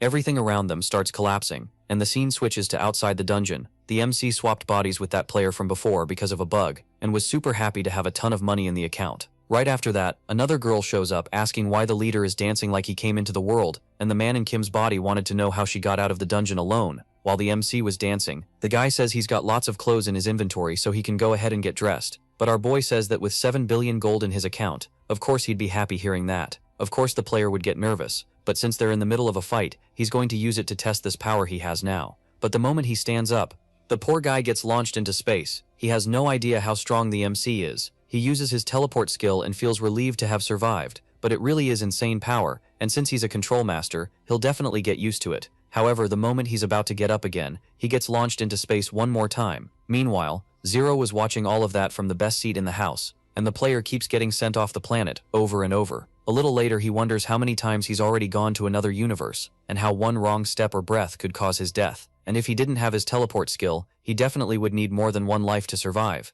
Even so, this power is definitely a once-in-a-lifetime opportunity. His real-life abilities are worse than his sister's, so he dedicated his life to gaming. After becoming an elite player with several tournament wins, he finally got recognition at home, but then his sister suddenly started playing this game too, with some busted ability that pushed him to the sidelines. But now it's his turn to make a comeback, and he was destined to find that kind of power, and obviously his ambition can't stop now. At the same time, that girl from before shows up, saying all of this is great, but he'd better get dressed. Meanwhile, the player from far away says he couldn't stand watching that anymore, asking the girl if she wanted to stop dealing with this guy and join them, but she actually gets nervous, asking what he knows about the man at that very moment. A flashback appears with the girl asking if he really thinks he could be the new leader of Belonzo's group. They always followed Belonzo's orders, but the man says his rank is higher, and he came there as an official representative. However, to her, a former elite player couldn't be above them. Hearing that, the man says her look is unpleasant, and the girl asks if he expects formal treatment just because he's called the leader. Then the guy says that misunderstandings caused by a look during a mission can raise the danger, and as the leader, he's got absolute authority.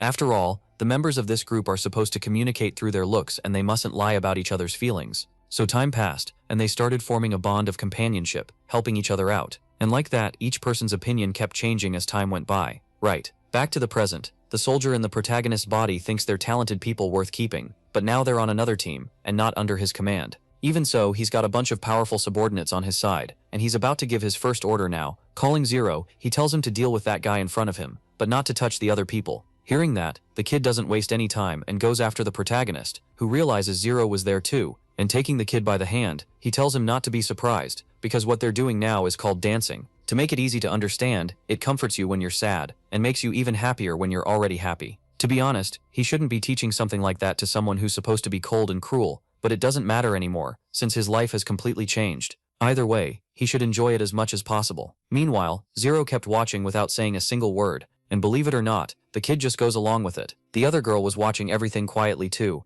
and at that exact moment, the player in the protagonist's body teleports. Obviously the girl saw that, realizing that technique is obviously her leader's. The guy pissed off asks Zero if he didn't just hear the order he gave, asking how he dares ignore his order and stay with that guy. Either way, he doesn't need subordinates who don't match his ambitions. Right then, he lands a hit on Zero, and man, that was one hell of an attack, huh? Believe it or not, the poor guy was still standing, and so his stars unfortunately start dropping. The player is surprised he withstood his attack, but that's already what he expects from his subordinate. Seeing that, the girl says hitting your own subordinate is disgusting, but the guy just says she doesn't know anything. His ambition is a road to hell, and if the one by his side isn't up to the task, they're trash too. But she doesn't agree with that, because the more crucial the moment is, the more they should stick together. If you don't trust your comrades, the danger goes up in critical moments, and that's one of the orders of Belonsko's group. So he's going to achieve absolutely nothing with that rotten look. Hearing that, the player says her leader is definitely proud of her. However, with ambitions big enough to change the world, the weak will only get in his way. About to land a blow on Zero, he tells him to blame himself for disobeying his orders. Right then, an explosion happens, but the guy is surprised he didn't land his hit. At the same time, Kim managed to save Zero. Our boy asks if he's okay, saying Zero is careless as always. Then Zero obviously realizes right away that that was actually the real protagonist. After all, even the way he talked was similar, right? With that, the man, seeing that, asks if Kim can use the teleport skill, and he says that with over 7 billion gold in his account, anyone could. But to the guy, that ability isn't something you could do just because you have money. Then Kim says the teleport skill uses a lot of energy, but now he doesn't need to worry about the electric bill. And pissed off asks how he dares touch the characters his father created. Either way, he's gonna pay him back in the cruelest way possible. And damn, now things worked out for the protagonist. Right after that, our hero asks Zero if he only noticed now that his body changed. Anyway, there's no time to talk about that, since they've got a secret mission. And on the other side, the girl wanted to know why her boss was talking to this kind of guy. And to make it worse, there was this discomfort that was bothering her. Right after that, the player says that place was about to turn into a war zone, so she has to leave or keep her distance. However, she says it doesn't matter, and she'll stay with him even in death. Hearing that, the guy says she's always been like that, and that's why he's always liked her. What is this? A confession out of nowhere? Obviously, the poor girl didn't understand anything, and the player thinks that in his original body he'd never be able to say that. So then he says goodbye to his first love. Surprised, she thinks she might already like someone, but still wanted to know why her heart had sped up. And remembering the discomfort she'd felt before, she even starts to think that person is the one she has in mind. In that same instant, the girl gets thrown into space, saying there are still so many things she wanted to say. But it's already too late, and right after that, the player thinks this should be enough. Either way, now he can control it more precisely, since he confirmed the power works properly. But he wants to know why his attack didn't work when he attacked Zero, and that'll probably be the final step to fully mastering this power. Getting close to the protagonist, he asks why he didn't use the teleport skill from the start. But the kid didn't feel like talking anymore, telling Zero that with his speed it should already be enough, saying they should just end this fight once and for all. But the man is the one who answers his question first. Every time he uses this power, danger always comes as a consequence, and even before switching accounts, the teleport skill was already essential. And hearing that, Kim pissed off says that every time he uses this teleport skill, it costs a lot on the electric bill. But like he said before,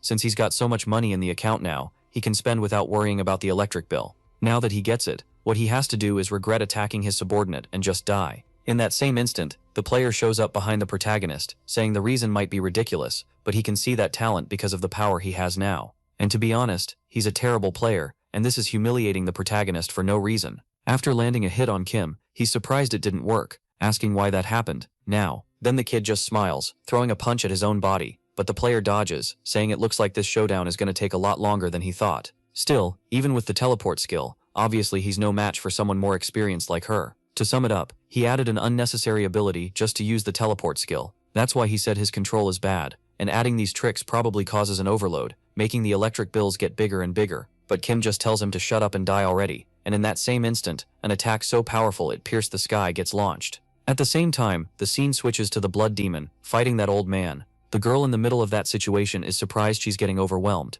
figuring that man was hiding more of his strength than she thought. The old man says the difference in internal energy is obvious, and now that she's lost the little energy she had left, the victory will definitely be his. An explosion happens, and right after, the blood demon thinks that if she ends up pushing herself more, she'll end up ruining that girl's body, wondering if she's really that pathetic for always looking back. Unlike her, her master and that woman she thinks is his wife had broken free from their old forms, becoming even more powerful. Plus, Kim had planned several steps ahead for her, and it was hard to believe they managed to master powers that weird, even after becoming sorcerers. But she still hasn't even managed to get rid of the shell of a blood demon, and to be honest, she's not worthy of facing her master anymore. At the same time, the ground completely cracks apart, and the old man asks if she'd given up the fight. But even so, the goblins watching that whole battle were still rooting for the blood demon to manage to beat him. So the girl's heart fills with determination, getting up once again for battle. Seeing that, the old man is surprised, realizing the girl was using the blood soul injection on her own arm, figuring she probably wanted to get killed and take him with her. But turning things around with just one arm is impossible, telling her to stop struggling and accept her defeat already. But the blood demon says she got rid of her arm just to shorten the distance between the two of them. The old man asks what the point of that is, especially for someone like her, whose blood flow is already shot. Then she says that growth sometimes requires tearing down your own barriers and pushing your own limits. Pissed as hell, the old man says he doesn't need a lesson from a loser, and then she says that people who get drunk on past glory tend to get stuck there forever. In other words, as long as you cling to your old shell, you'll never climb out of rock bottom. The old man asks what she's talking about, and she answers that it's just an old story. Either way, she's going to become a new person, and not the blood demon anymore. And believe it or not, she's going to accept her fate of being the Goblin Queen. Then a flashback shows the girl saying she went through a complete transformation, and if she kept improving, she'd become an even more all-powerful blood demon. You can clearly see her inner energy weakening little by little, since they're holding hands, right? But still, meeting that group of goblins marked a new chapter in her life. To sum it up, she felt a warmth she'd never been able to feel before. Obviously, she wasn't interested in them, and their reverence meant nothing, but in the end, she decided to rule them as their master. However, even adding all that up, it can't compare to the value of the blood demon's name. Even so, after all that, she wonders why her heart started racing after the screams of those insignificant creatures. So, just like her masters, it must be time to throw herself into the middle of the fight. After landing a hit on the old man, an explosion happens, and a few minutes later, the goblins wanted to know what had happened. Even the goblin who had fought the silver demon was there wanting to know what had happened. They see a pile of rubble on the ground, and at that very moment, they're shocked. The girl steps out from the rocks holding the old man, asking if he doesn't know who she is. After all, she's the queen of the goblin forest, so victory is to be expected. Meanwhile, on the other side of the dungeon, Kiwi says to finish this, but the beast asks to wait a bit. The girl asks what he means, and the beast immediately tries to land a blow on her, telling her to just go die already. The monster is shocked that its tail got shredded, asking if a power that multiplies by 100 million times isn't unfair. Kiwi says everyone who loses to her says the same thing. They call it unfair strength, or a broken ability without even knowing the story of how she got that power. Then a flashback shows the girl waking up in real life. She asks why she's lying down, and a boy says she was brought there by ambulance. Right then, some doctors show up, surprised that she woke up. Apparently, for some reason, she suddenly got cancer. The cancer cells spread through her whole body and are spreading fast because she's young. So a few hours pass and Kiwi thinks everyone is acting way too dramatic. Probably if she rests a few days, she'll definitely be fine. But apparently it's not like she thinks. Poor thing is even spitting ketchup, right? Still, she stays motivated, saying it's nothing, and maybe, apparently she needs to rest more than she thought. After that, the months kept passing, and nothing got better. The poor girl, totally wrecked in bed, says today was the day of the national selection. She'd worked hard to be able to take part, wondering if she should quit the match. But then someone shows up in the room saying the battle of life is still going. Even if this illness messed up her life, she still has a big chance to keep going. Basically, it was in the protagonist's dad's game because it reflects reality and gives you special powers based on your pain, and as a reward for her life that was fading away, she has to light her final flame. Back in the present, Kiwi says it doesn't matter how you label or mock her power, as long as she's paying the price for those privileges. And if you want to keep complaining, you can do it in hell, because she's not in the mood. Hearing that, the beast asks if her power won't become useless if she ends up destroying her own essence, and given the situation, she figures she doesn't need to hide anything anymore, right? Anyway, she actually did pretty well fighting against her old physical body. In that instant, the beast dematerializes, and Kiwi says she thought it was pretty unrealistic of him to think he'd end everything with just one hit.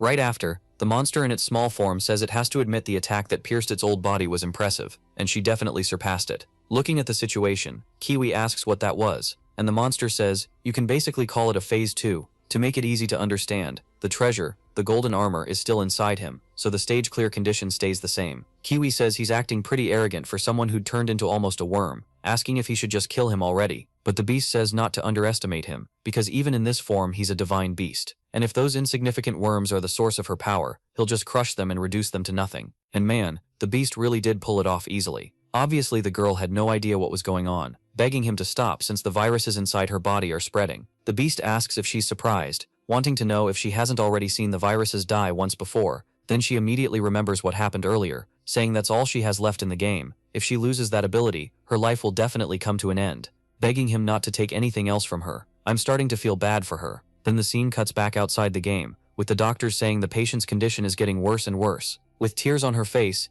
Iwi says her real life is already ruined, and taking this from her won't change anything in the end. But the merciless beast keeps removing the viruses anyway, and at that very moment a huge light appears. Cutting back outside the game, the girl instantly opens her eyes and sits up like normal. The doctors obviously can't believe it because she just recovered out of nowhere. Sometimes people wait for miracles that medicine can't explain. Every now and then they even witness those miracles, and even if it was just hope, inside a game a god often answers sincere wishes. In the end, that beast, believe it or not, some kind of god, was just helping Kiwi. Back outside the dungeon, the protagonist had placed some kind of portal at the player's feet. He starts making a bunch of excuses, saying that won't work on him, but then he realizes what the real purpose of it is, wondering where that huge massive energy from Kim had been coming from earlier. The moment he figures it out, he uses his teleport skill, asking if Kim was absorbing his power, but the kid asks what he's talking about, because that power was originally his, and now that he's noticed, he can die already. The two attack each other, and in the same instant, a huge explosion happens. The player thinks that, like he suspected, that skill definitely isn't for defense.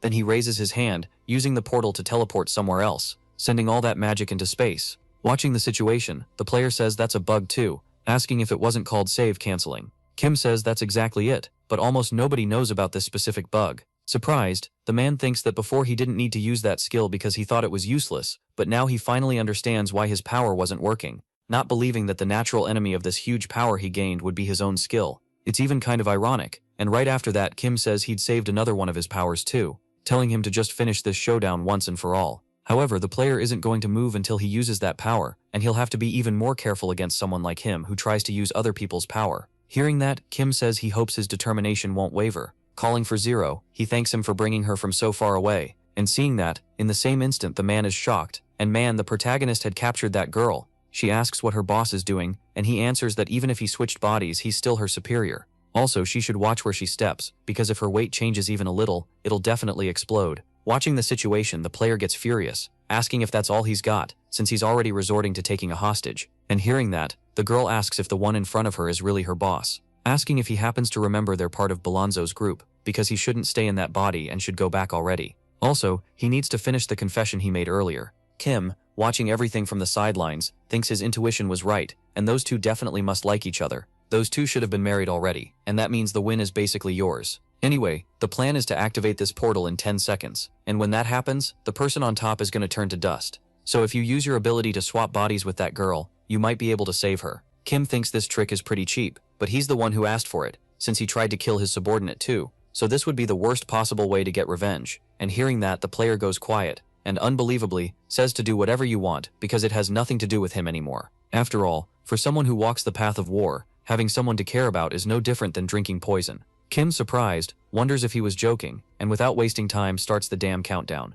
The girl meanwhile just watches, asking if he knows Balonso's group still hasn't been disbanded, but he says that group has to be disbanded, and as her boss he's going to give her his final order, and for the sake of his own dream, he'll sacrifice her without hesitation. Unfortunately, his goal of reaching success without any deaths can't go on, so he hopes she understands. In the middle of that situation, it's obvious the protagonist wasn't understanding anything, wondering if they weren't flirting just a moment ago. To be honest, she has no idea what this body's abilities are, but if she wants to win, she needs to beat him in this psychological battle. The countdown finally reaches the end, and the protagonist, with that idiot face, thinks there's no turning back. The girl, for her part, stays silent and accepts her leader's final order, and from the bottom of her heart, she hopes his ambition would be fulfilled. At that exact moment, the portal explodes, and Kim immediately realizes he screwed up. His guess was completely wrong, and the guy in front of him was more cruel than he thought. With that, the poor girl gets thrown into space, and the player, walking up to Kim, says he created a hostage situation that made absolutely no sense. Even so, he's probably already spent all the energy he'd saved up. With no other choice, Kim calls for Zero, but the poor guy gets thrown away too, and the player says that like he wanted, he's going to end that confrontation quickly. The two start a teleport fight, and the guy says Kim is way too slow, asking if he hadn't said earlier that his control over his ability is just awful. He grabs our boy from behind, and in that instant, a light surrounds them both. Meanwhile, that girl was still drifting in space, losing HP every second. At that moment, someone shows up saying he made her wait. Apparently this guy is her leader now, thinking he almost made a decision he would have regretted for the rest of his life. Then a flashback shows the girl asking if he wanted her to install a location sharing app inside the game, because that's couple stuff. The guy says it looked like they'd need it for a secret mission, and the poor girl, all embarrassed, just shares her location without thinking. And back in the present, the man says that if he hadn't installed the app back then, he wouldn't have been able to find her like this. With tears on her face, she asks if he changed his body just to find her location, even though he had so many ambitions, but he says he was actually being really stupid. He almost lost her right then, but unfortunately he realized it too late. Then another flashback shows the protagonist asking why he was hugging him, and the guy says it was to swap bodies one more time. After all, that girl's coordinates were still saved in this body. The two start arguing about how they should have done it way earlier, and the guy thinks swapping bodies now means losing the confrontation. To be honest, he'll be giving up the supreme power to fulfill his ambition, and his original account will be deleted, losing absolutely everything. Wondering if he'd still want to go back to level 1 and keep playing. It'll definitely be hard, but for someone who's already lost everything, it doesn't really matter anymore. So that's what happened, and the guy swapped bodies, and back in the present, he says he was planning to start over from the beginning, asking if she wanted to join him. The girl says she would keep following him, and that's how they hit 0 HP. The two get logged out, and the guy was obviously frustrated about it. At least he hadn't let his partner down, but it looks like he's gonna have to start from level 1 again. But realizing he needs to learn more about his abilities is already a positive result. Anyway, your goal hasn't changed, and from now on you're going to find a way to fully master your skill. With that, the battles finally ended, and the protagonist group got a total victory. The scene then cuts to the protagonist, not believing that an account with billions of gold had been stolen. But at that exact moment, the system shows up, and to make things worse, he's going to have to pay for all the dungeon's damages. The poor guy couldn't take it anymore, and right then the blood demon shows up with her soldiers. The girl says she finished her job, and Kim, watching the situation, wonders if it's still too early to give up.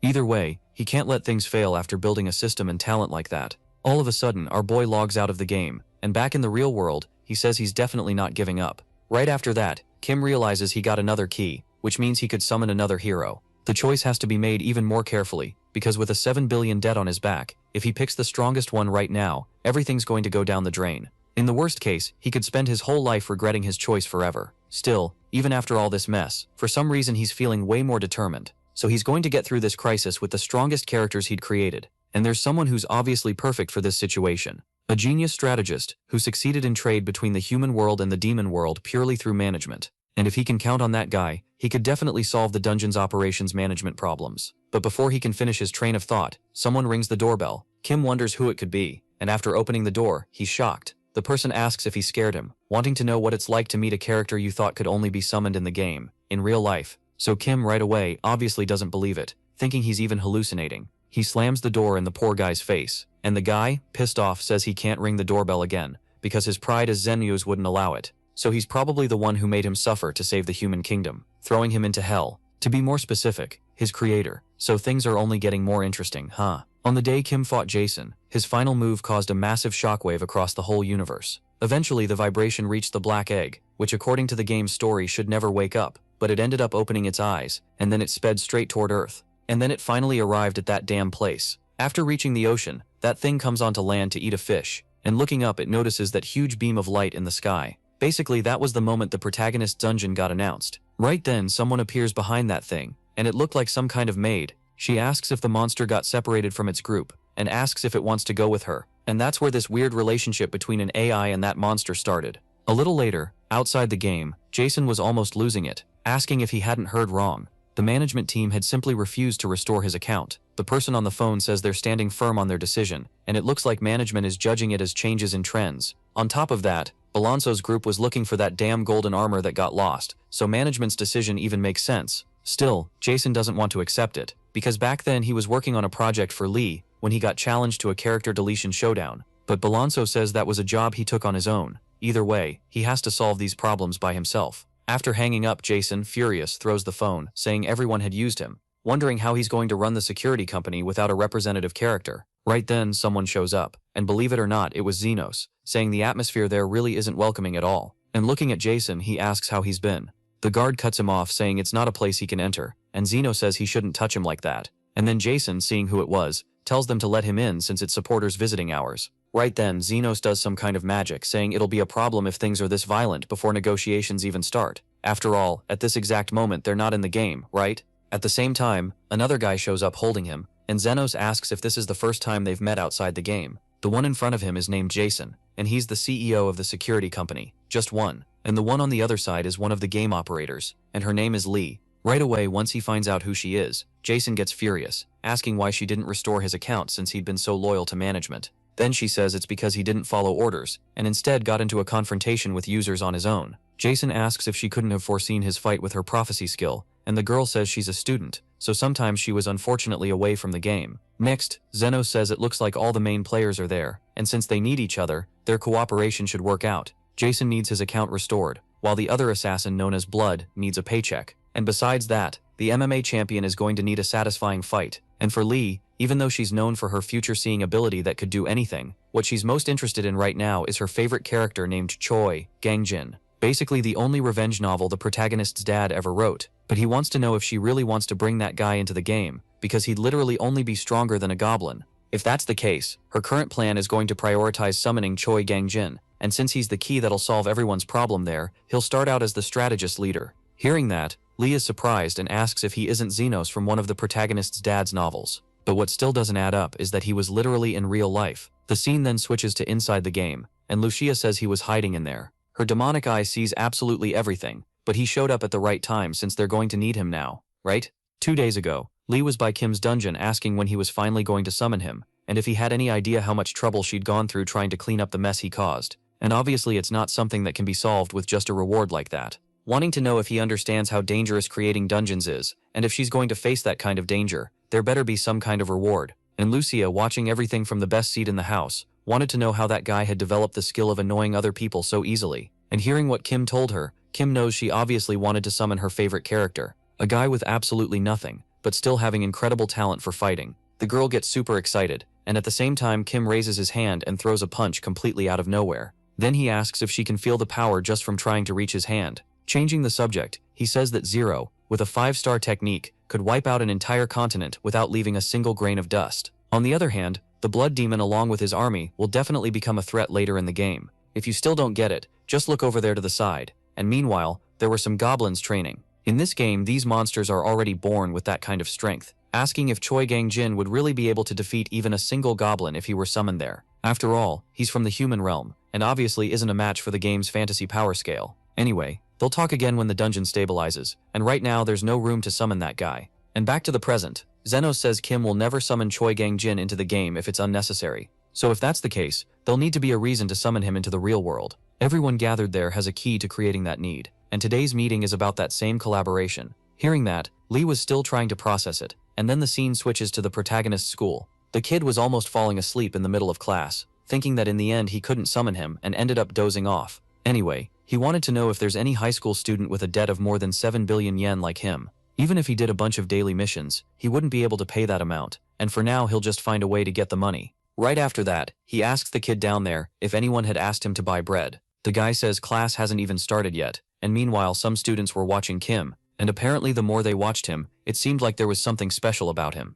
The blonde girl, on the other hand, thinks she's been nervous ever since that fateful day. She confessed to the main guy but got rejected, and then she ended up joining the game to get revenge. But all her memories of what happened in the game unfortunately disappeared. Meanwhile, the other girl was looking at her phone, wondering why Lee still hadn't shown up since class is about to start. At the same time, someone was walking down the hallway, and after the teacher enters the classroom, he says he's going to introduce the new transfer student. Right then, the student covers the teacher's mouth, saying he'll introduce himself. And believe it or not, it was Zenos, saying they could call him Lee Gino. In the middle of that situation, the kid thinks everyone is paying attention to him, but even so, that idiot of a protagonist dares to think he could ignore him one more time. He made him look like an idiot the first time they met, and even hurt his pride, but this is the perfect moment to make his debut. However, right when he was about to say something, someone else shows up at the door. That was the one the wiki says transferred to this school because of her sports scholarship. The teacher says that, like he said before, there's another transfer student, so you can all sit in your seats. At that moment, all the students recognized the girl. After all, she's a famous ranker in the protagonist's dad's game.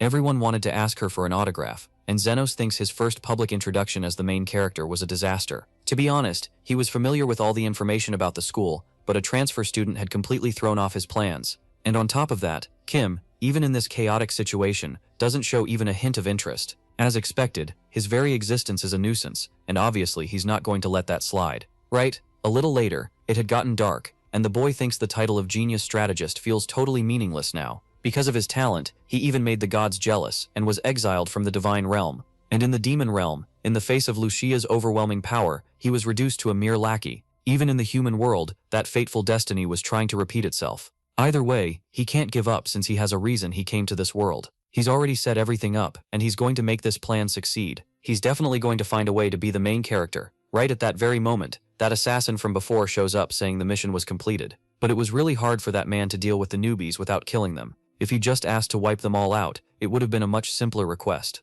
A little later, in some random alley, a boy says he was excited to work with Mr. Sang-wook, thinking that if he makes a good impression on this veteran, maybe he can get a job at the Just One company. Right then, the guy pulls a key out of his pocket, asking if they know what it does. The boy says it's a gift from the protagonist's dad's game that gives you a special ability, and he heard the last one was sold for over 5 million in cash. The man says that's exactly it, and most of the top rankers have abilities from that key, but obviously the skills are random, so it's all or nothing, and now that he'd become one of them, it'll basically be a welcome gift. The two of them get excited, and right after that the man says that to use this key you'll need the serial number, and the number has a total of 6 digits, and every time they sell one of these to a freshman, they'll give them 1 digit of the code, and it's like an initiation test. Hearing that, the red-haired partner asks if he really thinks students are going to buy something worth more than 5 million in cash, but the man doesn't care, and they can just make them pay in installments on their card. After the boy leaves, right then someone else shows up, and the guy realizes that's the Bukijin high school uniform. They seem pretty intimidating, asking what they're doing in Chiwa high school territory. At the same time, that man shows up in the alley, confronting everyone from the high school. The guy with the mohawk asks what the Bukijin high school guy was doing in Shiwai school's hideout. Then the guy, without wasting time, just tells him to hand over all the keys. Obviously nobody was going to accept that so easily, and right away one of the students goes after the guy, and then he throws the poor bastard with just one punch. The mohawk guy orders everyone to rush the guy, who, dropping his phone, takes them all out at once in a matter of seconds. And the guy with the mohawk just keeps watching that one kid finish off all his underlings. He's not just relying on his size, and he's definitely someone who trained the right way. And if that's the case, there's no choice but to make a tactical retreat, right? The dude literally ditched his underlings. And meanwhile, the man watches the situation in silence. But at least he managed to grab the key, and when he picks up the phone he says he managed to secure the item. Oh right, I forgot to mention it. The name of that bro is Zambadis. On the other side, the guy says he'll finish his mission soon and meet up with him. And when he looks to the side, unbelievably, he spots the protagonist. He thinks it's surprising someone would put out a hit on a kid like that. But since it's part of the job, he doesn't get to complain, right? He just has to get it over with. Then he hears a noise next to his car, and at that exact moment the building manager shows up. She tells him to move his car, asking if he doesn't know it's a no parking zone. Not understanding anything, he wonders who this woman is, while looking in the rearview mirror, watching the protagonist. Either way, she should consider herself unlucky, because he's going to take out any witnesses and anyone who gets in his way. He throws a sneak attack to try to kill her, and the woman, unbelievably, manages to dodge the strike. What the hell, is she really that strong? She realizes it was a poison needle, and since she doesn't want to get involved, she's letting it slide this time. Still, she makes sure he remembers one thing. ordering him to never set foot in this area again. The assassin doesn't waste time and drives off, and a little later it's already night. Zeno says there were a few interruptions, but it's nothing to be surprised about, right? As expected, no matter how carefully you plan, things tend to go wrong when Kim shows up. After all, that's the fate of outsiders like him. Still, since they confirmed the mission failed, they should count that as some kind of success. After all, every plan that got carried out without the protagonist's finger in it worked out. Then the scene cuts back to Kim again, saying he has to find a way to summon Xenos today. But no matter how much he looks, he can't find his web novel, and man, he knows the kid is literally in real life. If he can't get Xenos' help, he's definitely screwed, asking what's the point of being a dungeon master when you've got a mountain of debt. If this keeps up, he won't have a single breakthrough in his life, so he has to find, no matter what, a way to summon Xenos. Then the scene switches to another place, with Xenos holding a book. He says this book was taken from the protagonist's father's library, asking if there were any problems during the retrieval. The assassin says no, and instead the security system was so weak it was actually disappointing. But like the client said, they ran into interference on the level of a covert op. Hearing that, Lee is surprised, saying it's obvious Kim isn't the type of person who'd do that. Xenos says that's because the story's pushback is only starting now, but either way it'll take time to figure out his goal. Still, he'll reveal his intentions tonight, and everyone there will see his dream become reality. So, without wasting time, they should start the game already. A little later, the protagonist inside his school asks if she doesn't need someone to go buy bread, but Kiwi calmly says she doesn't eat snacks. The kid leaves all sad, and the other student says Kim is just weird by nature. And hearing the protagonist's name, the girl is sure she's heard it somewhere. A flashback pops into her head of that earlier battle, thinking the name was probably really similar. So she suggests a game to see who would go buy bread,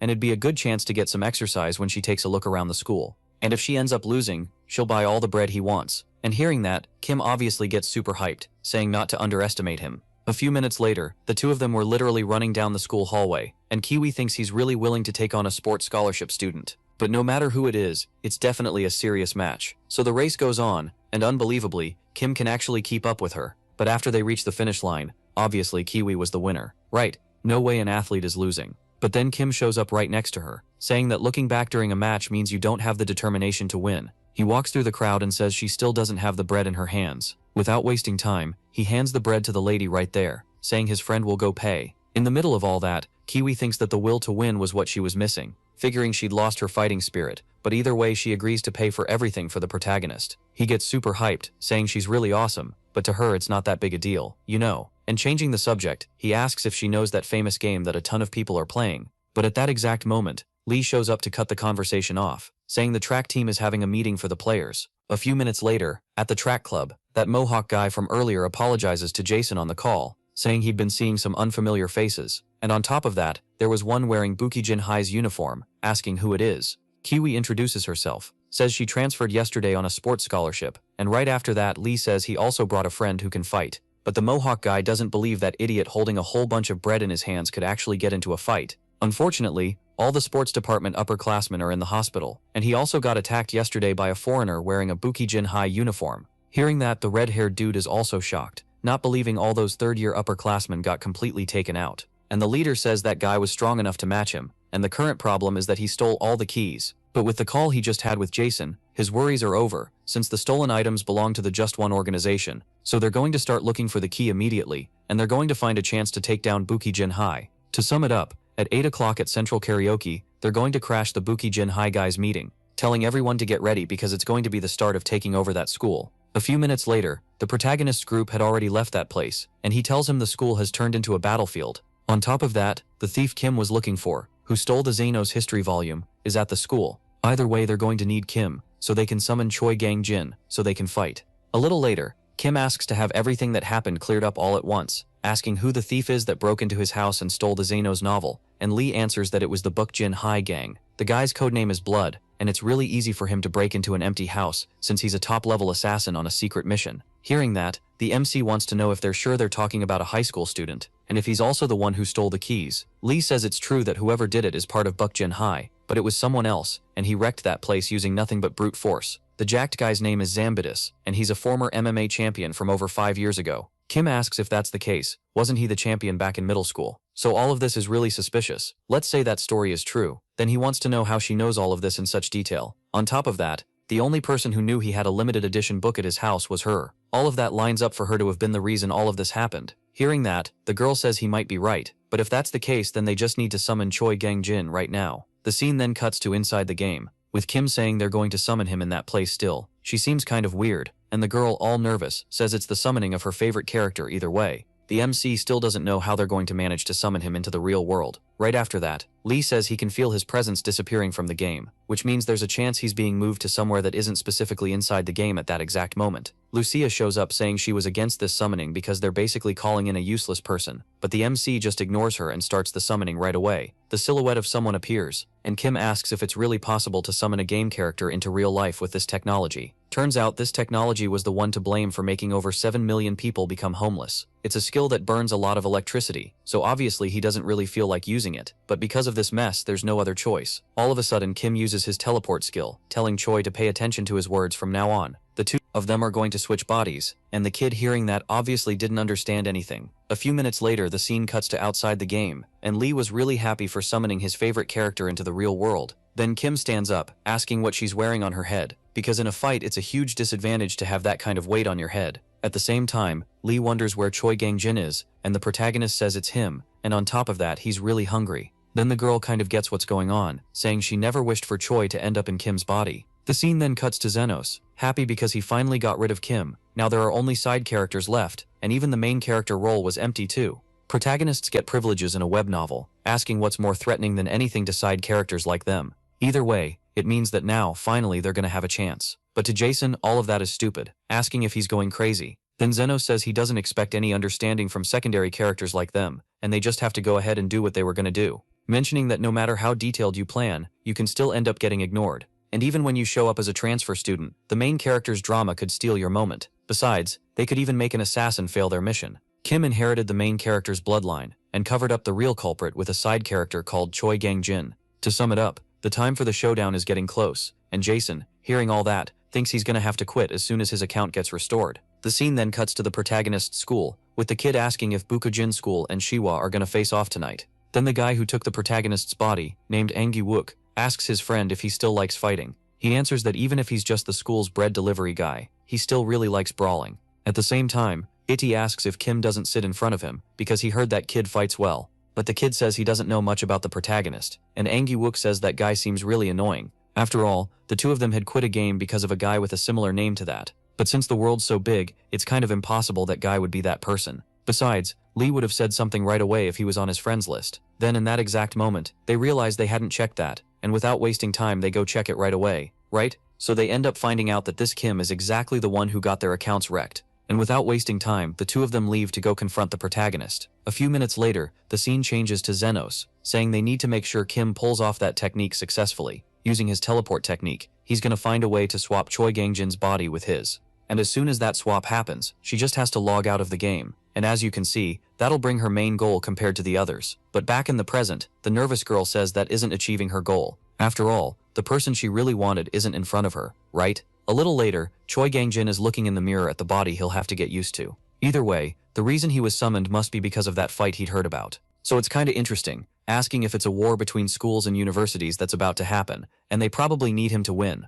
Right after that, Lee says it's a risky fight, because him using the protagonist's body might not go well. But the kid immediately says he disagrees, because that body is way better than he thought, man. And wow, Kim's actually jacked. Believe it or not, he's got a low body fat percentage, which means his stamina should be good too. Seeing that, the girl is surprised by the protagonist's physique, and right after, Choi says he needs to fill his stomach first. Changing the subject, he notices it's already 3 o'clock, asking if the attack she mentioned was gonna happen at 8. So if that's the case, they've got some time to kill too, right? The kid suddenly lunges at the girl, and she asks if he's always been like that. But the only thing he wanted was to grab the phone, asking if she knows any escape routes or something. But then she says the whole building is a karaoke place, and the structure is basically just like a regular building. On top of that, there'll be a bunch of Bukujin High kids, and knowing the layout won't matter, since it's gonna be a massive fight right at the entrance. Still, for the kid to just walk into the hallway like that all at once doesn't seem like a good strategy. Totally out of nowhere, he says her voice is really pretty, asking if she sings well too. I mean, they should just go sing a few songs since they're gonna fight either way. They should get there early and just wait. And the girl, seeing that, immediately gets all excited,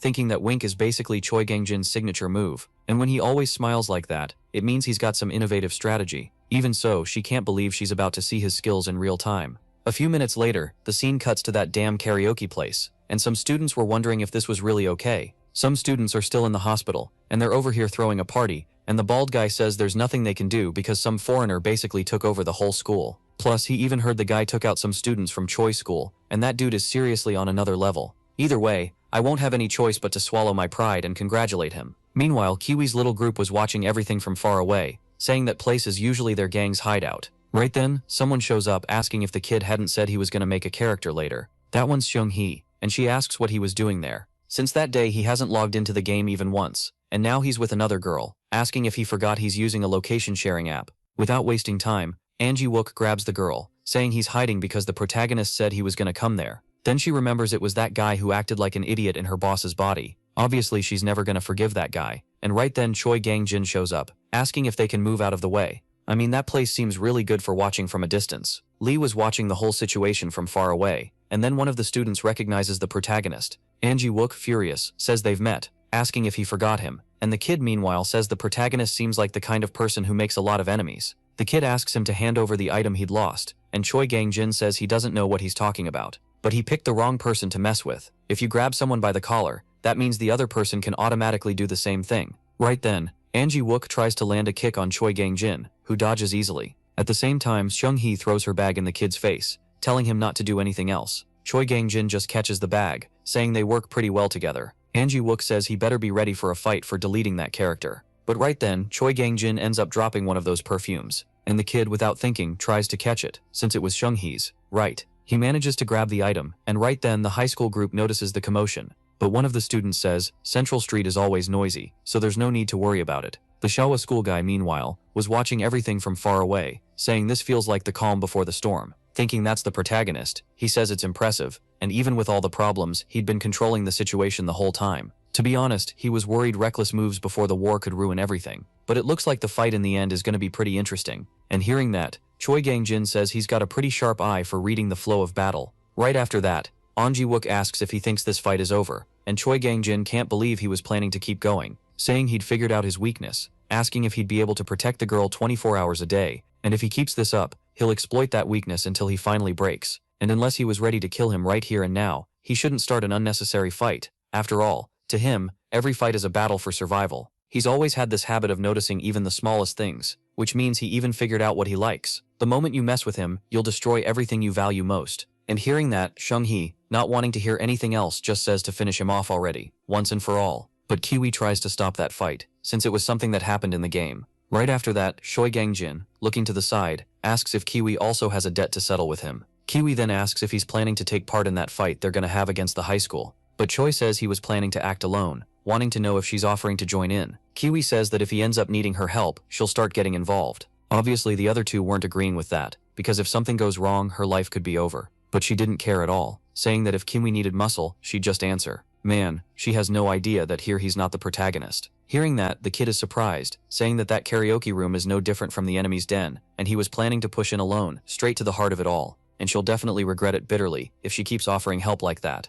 But she says she's always known who he was from the start, and she was just interested. A flashback pops into her head, with that beast from before saying that all of this is only thanks to the protagonist, and she thinks that if those words ever become true, she'll have to find a way to pay that debt back. That's why she wasn't willing to take no for an answer from Choi, Gang and Jin, right? So the kid ends up accepting, saying she'll be on her own if she gets dragged into his fight. But she says she's been walking the road to hell for a while now, so she won't mind that. Right after that, the other student says the attack was set for 8 o'clock, asking why they're attacking earlier. On top of that, he heard the third-year seniors and the Just One Company security squad teamed up over there. And hearing that, Choi says he seems to have a good eye for reading the situation, and he feels like he might need that insight someday. There's also the fact he admires those two who stay fearless even under threats, asking if it wouldn't be better to join forces now that they've come this far. He can only show the truth through action, so he'll do it by taking over Bukajin High. Wook, pissed off, says of course he's not going to accept that, and right after that Seung-gi says that actually taking that offer won't be bad. After all, that's the Kim who beat him in the game. He has the power he wants and is strong enough to send her flying into space with just a single hit. And now that they've lost Balonzo's help, they can prove their worth there so they can make him a great ally for them. Somehow that guy reminds him of his group, because they'll do anything to win. Changing the subject, she says she came to see him today to hand over that bandana she made, inspired by his hair in the game. Wearing that, he'll definitely be more determined, and without wasting time, Wook grabs that bandana. He agrees to join Choi Gangjin's group, saying that if he fails, he won't forgive him. The other student too, surprisingly, says he'll join, and if he gets to witness a real fight that changes this bad situation, he'd like to contribute. even if it's with his limited intelligence, and Choi Gangjin says that if that's the case, he came to the right place. After all, he'll show him what a real fighting spirit is, mentioning that this world is really full of fun people. Either way, they're gonna end this once and for all, right? The scene then cuts to Zenos, realizing there are only 3 hours left until the fateful moment, asking Jason to keep monitoring the whole situation, who says that the Bukjin school group are heading to Central Karaoke right now to celebrate their dominance over the school. The Shiwa school group is also fully prepared, and the agents are disguised in school uniforms, so taking them down should be pretty simple. Right after that, the guard hands the phone to the Mohawk guy, saying the boss is calling him, and Jason on the call says his losses really are pretty significant. If this operation fails, he should know he'll be completely responsible for everything. The Mohawk guy thanks him for everything he'd done, and then Jason hangs up, asking if all of this is enough already. Janos thanks him for all his work, and Jason says he has just one question, wondering if, with the ex-MMA champ together with the killer, the win isn't already guaranteed. He asks why they're sending their agents to Shiwa school. Zenos replies, it's because Choi Gangjin isn't a normal opponent, he's completely unpredictable. That's why they're adding security personnel to boost their strength and remove any room for unexpected developments. Basically, all of this is just about making sure, mentioning that the higher the difficulty and the more variety, the stronger the hero's narrative becomes. And to stop a side character from acting like a protagonist, he's strongly backing Choi Gangjin, asking if there's any problem with that. Hearing that, Jason thinks that Lunatic is talking about being the protagonist again, and that kind of logic only makes fights escalate. There's no way a fight involving assassins and fighters stays contained, and if this incident blows up, their company's image is definitely going to be ruined. At the same time, Zenos calls Lee, asking him to provide a report on Choi Gangjin's current situation. He says Choi is entering the central karaoke room earlier than expected, and they're saying he's in an extremely dangerous situation right now. A few allies joined him on the way, but it definitely won't be enough to survive in enemy territory. Hearing that, Zenos instantly gets pissed off, saying that's completely impossible. The protagonist's narrative absolutely has to be cut off, ordering everyone to move up all at once and be sent to Shiwa school immediately. This is no different from an MC's journey where he overcomes a bunch of obstacles and gradually gains allies, becoming a hero in the process. In that case, they need to adapt by acting accordingly, so he goes there too. The scene shifts somewhere else, and the assassin with the codename Blood says he's heading out first. The others can stick to the plan and go to the central karaoke. So the guy leaves, and then the other one says it looks like it'll really just be the two of them back at the karaoke. Someone asks if some kind of party is going on, since they're blocking the entrance like that, asking if they could just let them through already. But the students obviously weren't going to, telling them to get lost already because there's going to be a high school event. Choi asks if they can't see his uniform after all. They're from the same school. Then right away another student whispers in the bald guy's ear and he's shocked, realizing that girl is the famous Kiwi, asking if she shouldn't be in the hospital, and she says she ended up getting discharged. Right after that, Choi tells the student that from now on, the two of them will be the assault team. With their small numbers and lack of physical strength, the only thing they can do is take control of the vibe, so they use that spirit to push straight into the heart of the enemy lines. Right after, he puts his hand on Kiwi's shoulder, and pissed off tells them to let them through already. A little later, everyone manages to get in, and the boy calling over there asks if the boss's room was on the 50th floor, but the girl, changing the subject on the call completely out of nowhere, asks if they couldn't just stop this fight. Honestly, it's not a good time for them, and as a fan she can't watch them fight while they're holding a ticking time bomb. But Choi says it's fine, and hanging up tells the group the goal is to get into the boss's room. Either way, if there's any obstacle in the hallways, he wants to leave the rest to them. Hearing that, Angie Wook asks if that strategy is possible, because if someone goes out, they'll definitely have to face a huge number of people. Kiwi even offers to do it instead of the boy, but Choi says she's actually on the assault team, meaning Angie Wook is the most suitable guy to do all that.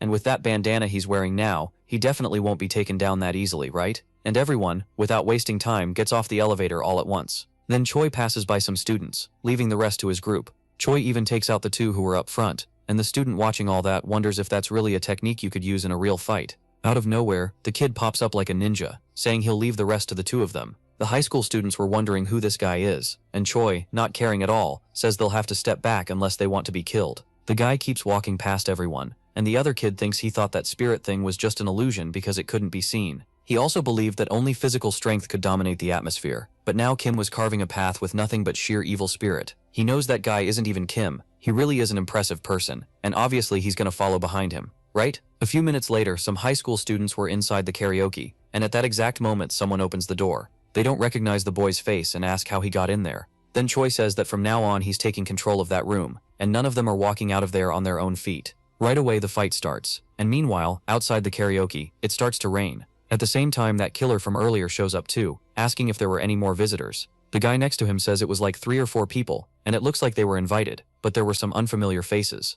Without wasting time, the killer goes into the building and ends up running into someone. The girl asks where such a handsome guy is going in such a hurry, and at the same time the guy knocks her out, thinking that this is a toxin that could paralyze even an elephant in an instant, meaning nobody could stop him now, right? But then, unbelievably, she was still awake, grabbing the guy's foot, saying that her boss also threw himself into the battle, risking his own life. A little before all that chaos, Zeno says he was on his way to the building too. Besides that, they have to make sure the key kid is safe in the VIP room, on the 50th floor. The killer says he understood everything, while thinking it was a really stupid request. Lately, his boss had been giving him literally pointless missions. The first mission was to grab a book from some regular guy's house, and it was easier than robbing a supermarket. He even almost felt guilty about having to assassinate a kid who didn't seem like anything special. Obviously there was interference, but a variable like that in espionage wasn't surprising at all. In fact, the difficulty level goes up with the assassination orders, but that doesn't matter, and as long as he meets the requirements and gets paid, that's enough. All of that if he can keep his little sister smiling. But today he was surprised that that girl managed to withstand the neurotoxin,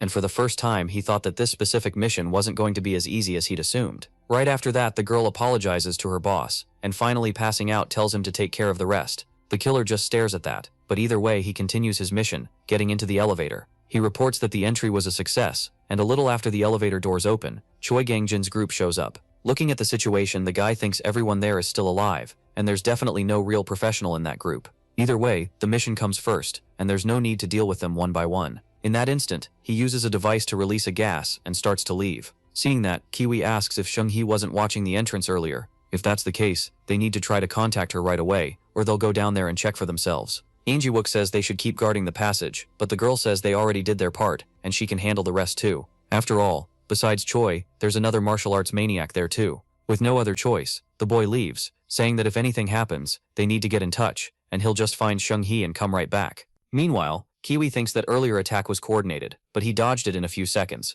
meaning it's not someone they should take on no matter what. If another person like that shows up, he can't guarantee anything, but he'll at least make sure the escape route is completely secure. At the same time, one student even tries to get up, but obviously that wasn't going to happen, right? Thinking that until they defeat that monster, he'll control this space as much as possible. Back to the killer, he'd finally reached the VIP room. Surprised that the protagonist was there, he says that guy looks really dangerous, and things are getting tense. Looking around, the killer realizes everyone is still alive, wanting to know where the key kid is, and all of them were literally right next to the protagonist. At that exact moment, the other student lifts the table, and the killer just smashes it with a kick.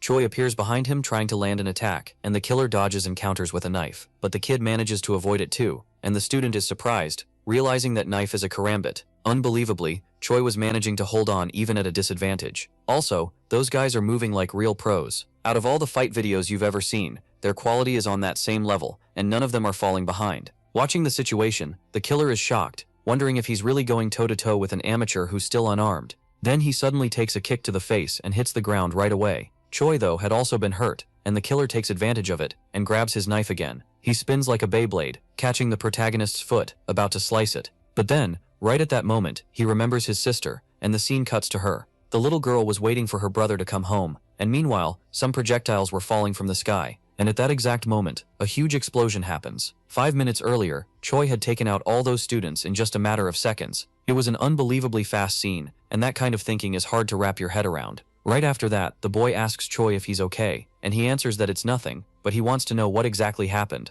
Surprised, the boy asks if he doesn't remember what he just did, thinking those symptoms are often seen in videos about side effects. It's like a syndrome a lot of boxers get after taking a serious buildup of damage to the head. And now, in that same fight against an opponent using a karambit, it had made him lose his rhythm. It's definitely something you really can't predict. A little later, Choi finally got out of that building, saying everything was fine, but Lee immediately realizes that kid really wasn't okay. After all, she's his biggest fan, and she even knows everything about his past life. As Choi Kang-jin, the strongest fox in Gyeongsang. The scene then cuts to a part of that damn novel with a boy, saying that even though he had a guest, unbelievably, he went there alone just to get beaten up in enemy territory. He probably meant to stir up conflict between them, with a few tricks, but they already know his whole plan thanks to the spies they planted. Still, it's crazy that he held out against their ambush for more than an hour. Meanwhile, the boy thinks his previous life ended miserably, and he should have at least said goodbye to his wife and kids. And even though he reincarnated, the accumulated damage in his head kept giving him headaches even after he was reborn. And eventually that damn pain made his past memories come flooding back. When they came back, he immediately went looking for the family he'd left behind, and ended up finding out they were all murdered. Apparently it was done by people who thought they might try to avenge him later. Then their descendants became gang leaders, continuing to do whatever they wanted wherever they went. From then on, whenever that pain showed up he tried to suppress it, turning it into a kind of revenge. And his main target was this guy named Kang Do-hun, who would become the protagonist of this story by rising to the top. Seeing the people who tormented him get completely crushed by the very person they bullied was his way of making the most of his limited time.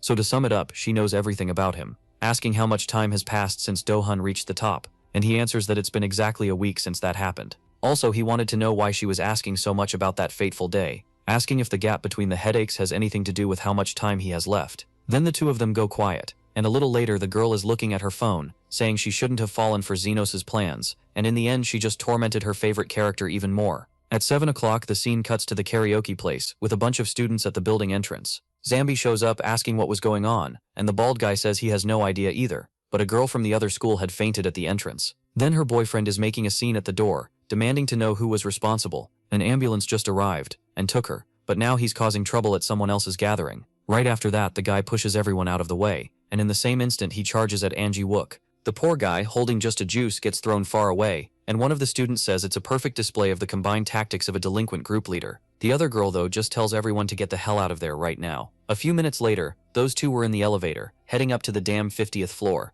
But then someone puts a hand on the elevator, and Angie Wook asks where they thought they were going, and obviously they weren't going to let him walk all over them that easily, right? The two of them watch everything in silence, and right after that the girl dropkicks Angie Wook. The poor guy couldn't take it anymore, and the woman tells him to go ahead, because she needs to make sure things are going to be clean around there. The elevator closes, and then the scene cuts back to outside the karaoke place. The Shiwa school group finally showed up, and the blonde girl says this isn't a game, asking how she's supposed to hit people with something like that. The students couldn't take any more people showing up, and the Mohawk guy's buddy says they're the ones who asked for this. And from now on, Shiwa school is definitely going to dominate Bukijin school. The scene cuts back to Angie Wook, asking how they dared mess with Shunghee. A little before that happened, the ambulance had already arrived, and the boy says if anything happens to her, he'll hold everyone responsible. Right after that, Shunghee wakes up asking if he managed to reach his goal, but he says he doesn't care about that, in a situation like this, thinking the boss definitely needs to complete his mission. Then the scene cuts back to the present, with that girl saying this man is there in the middle of enemy territory because of his woman,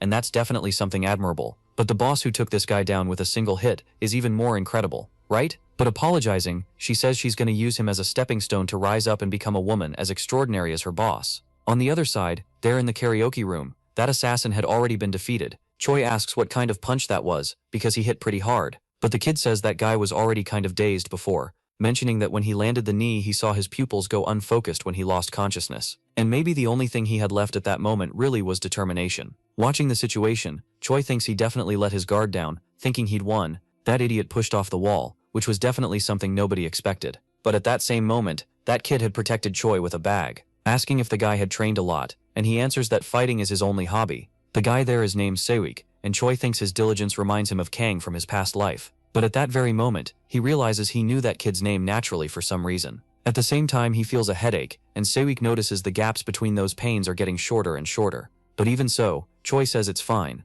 At the same time he gets a call from Lee, asking how things are going at the karaoke place. Choi says it looks like everything's handled, and Lee says she really regrets not being able to see all that firsthand. Anyway, she got back the book that was stolen, and she also already knows who the brains behind this case was. It's probably not very interesting, and hearing that, Choi says of course he'd want to know who it is. After all, they're down 7 billion because of the dungeon operations, and they need to put Xenos to work immediately to pay off the debt. Hearing that, the girl immediately says that's the kind of line the protagonist would say, asking if he really is Choi Gang-jin. He says of course it's him, but at that same moment, Zambi disappears from the spot. Under him was Kiwi, who'd already been defeated, saying that guy is really strong, telling him to run away already, right now. Right after that, Lee says this fight is only going to end when they summon Xenos inside the game, asking him to meet her when the situation is settled. And Choi, going along with it, asks to meet at the playground where they used to play when they were kids. At the same time, a nervous Jason says she has to keep her promise. As soon as his account is restored, he won't have any reason to stay in this mess, and that's why he agreed to the book deal.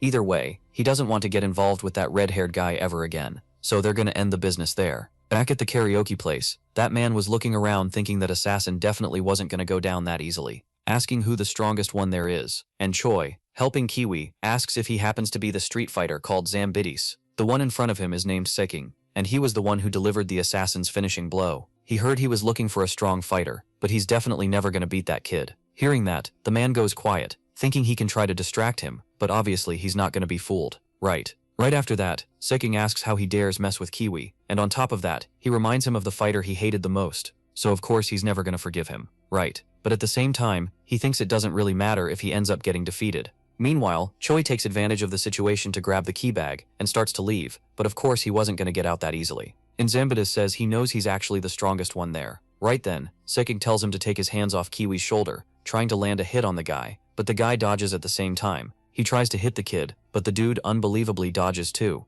managing to land a punch on Zambidus, but unfortunately it did nothing. Seking says everything's gonna be fine, so he needs to leave the rest to him and get out of there fast. Hearing that, Choi says he thought he was just some fight-obsessed fan, but he's got some guts, and honestly he's the best fit to take over the school. So from now on he's gonna be the main character of Chewa School. Man, up to now I still want to know where Kim is. Zambidus even tries to stop Choi from escaping, but there's no time to think, right? The other kid goes at him anyway. The kid literally threw a two-legged flying kick, and Zambidus can't believe he actually dared to use such a theatrical move. All that considering the weight difference, because there aren't many moves that would knock him down, right? The kid pulls himself together and then takes off his jacket, thinking it's worth trying this fight. So he's gonna use all the training and experience he's built up so far. The two stand there face to face and the guy, pissed as hell, says he's already dead. Then, right away, the fistfight starts. Now it's really gonna go down. Since he was a kid, he studied data and styles from countless fighters. He basically watched every fight league, analyzing all kinds of stuff after memorizing them. He ended up going through intense training. You might even ask why he'd go that far,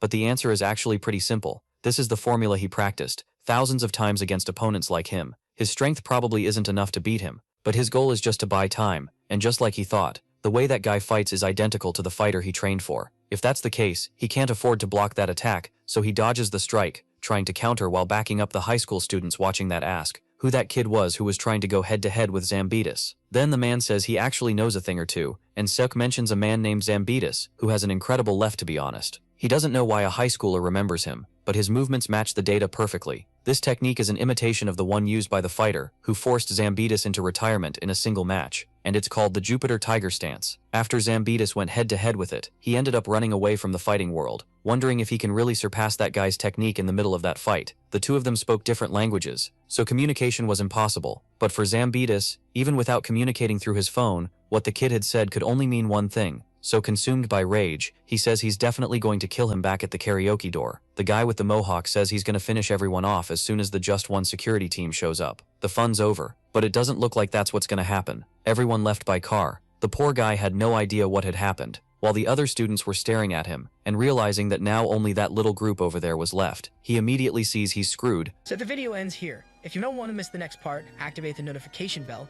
and see you next time on Tob's channel.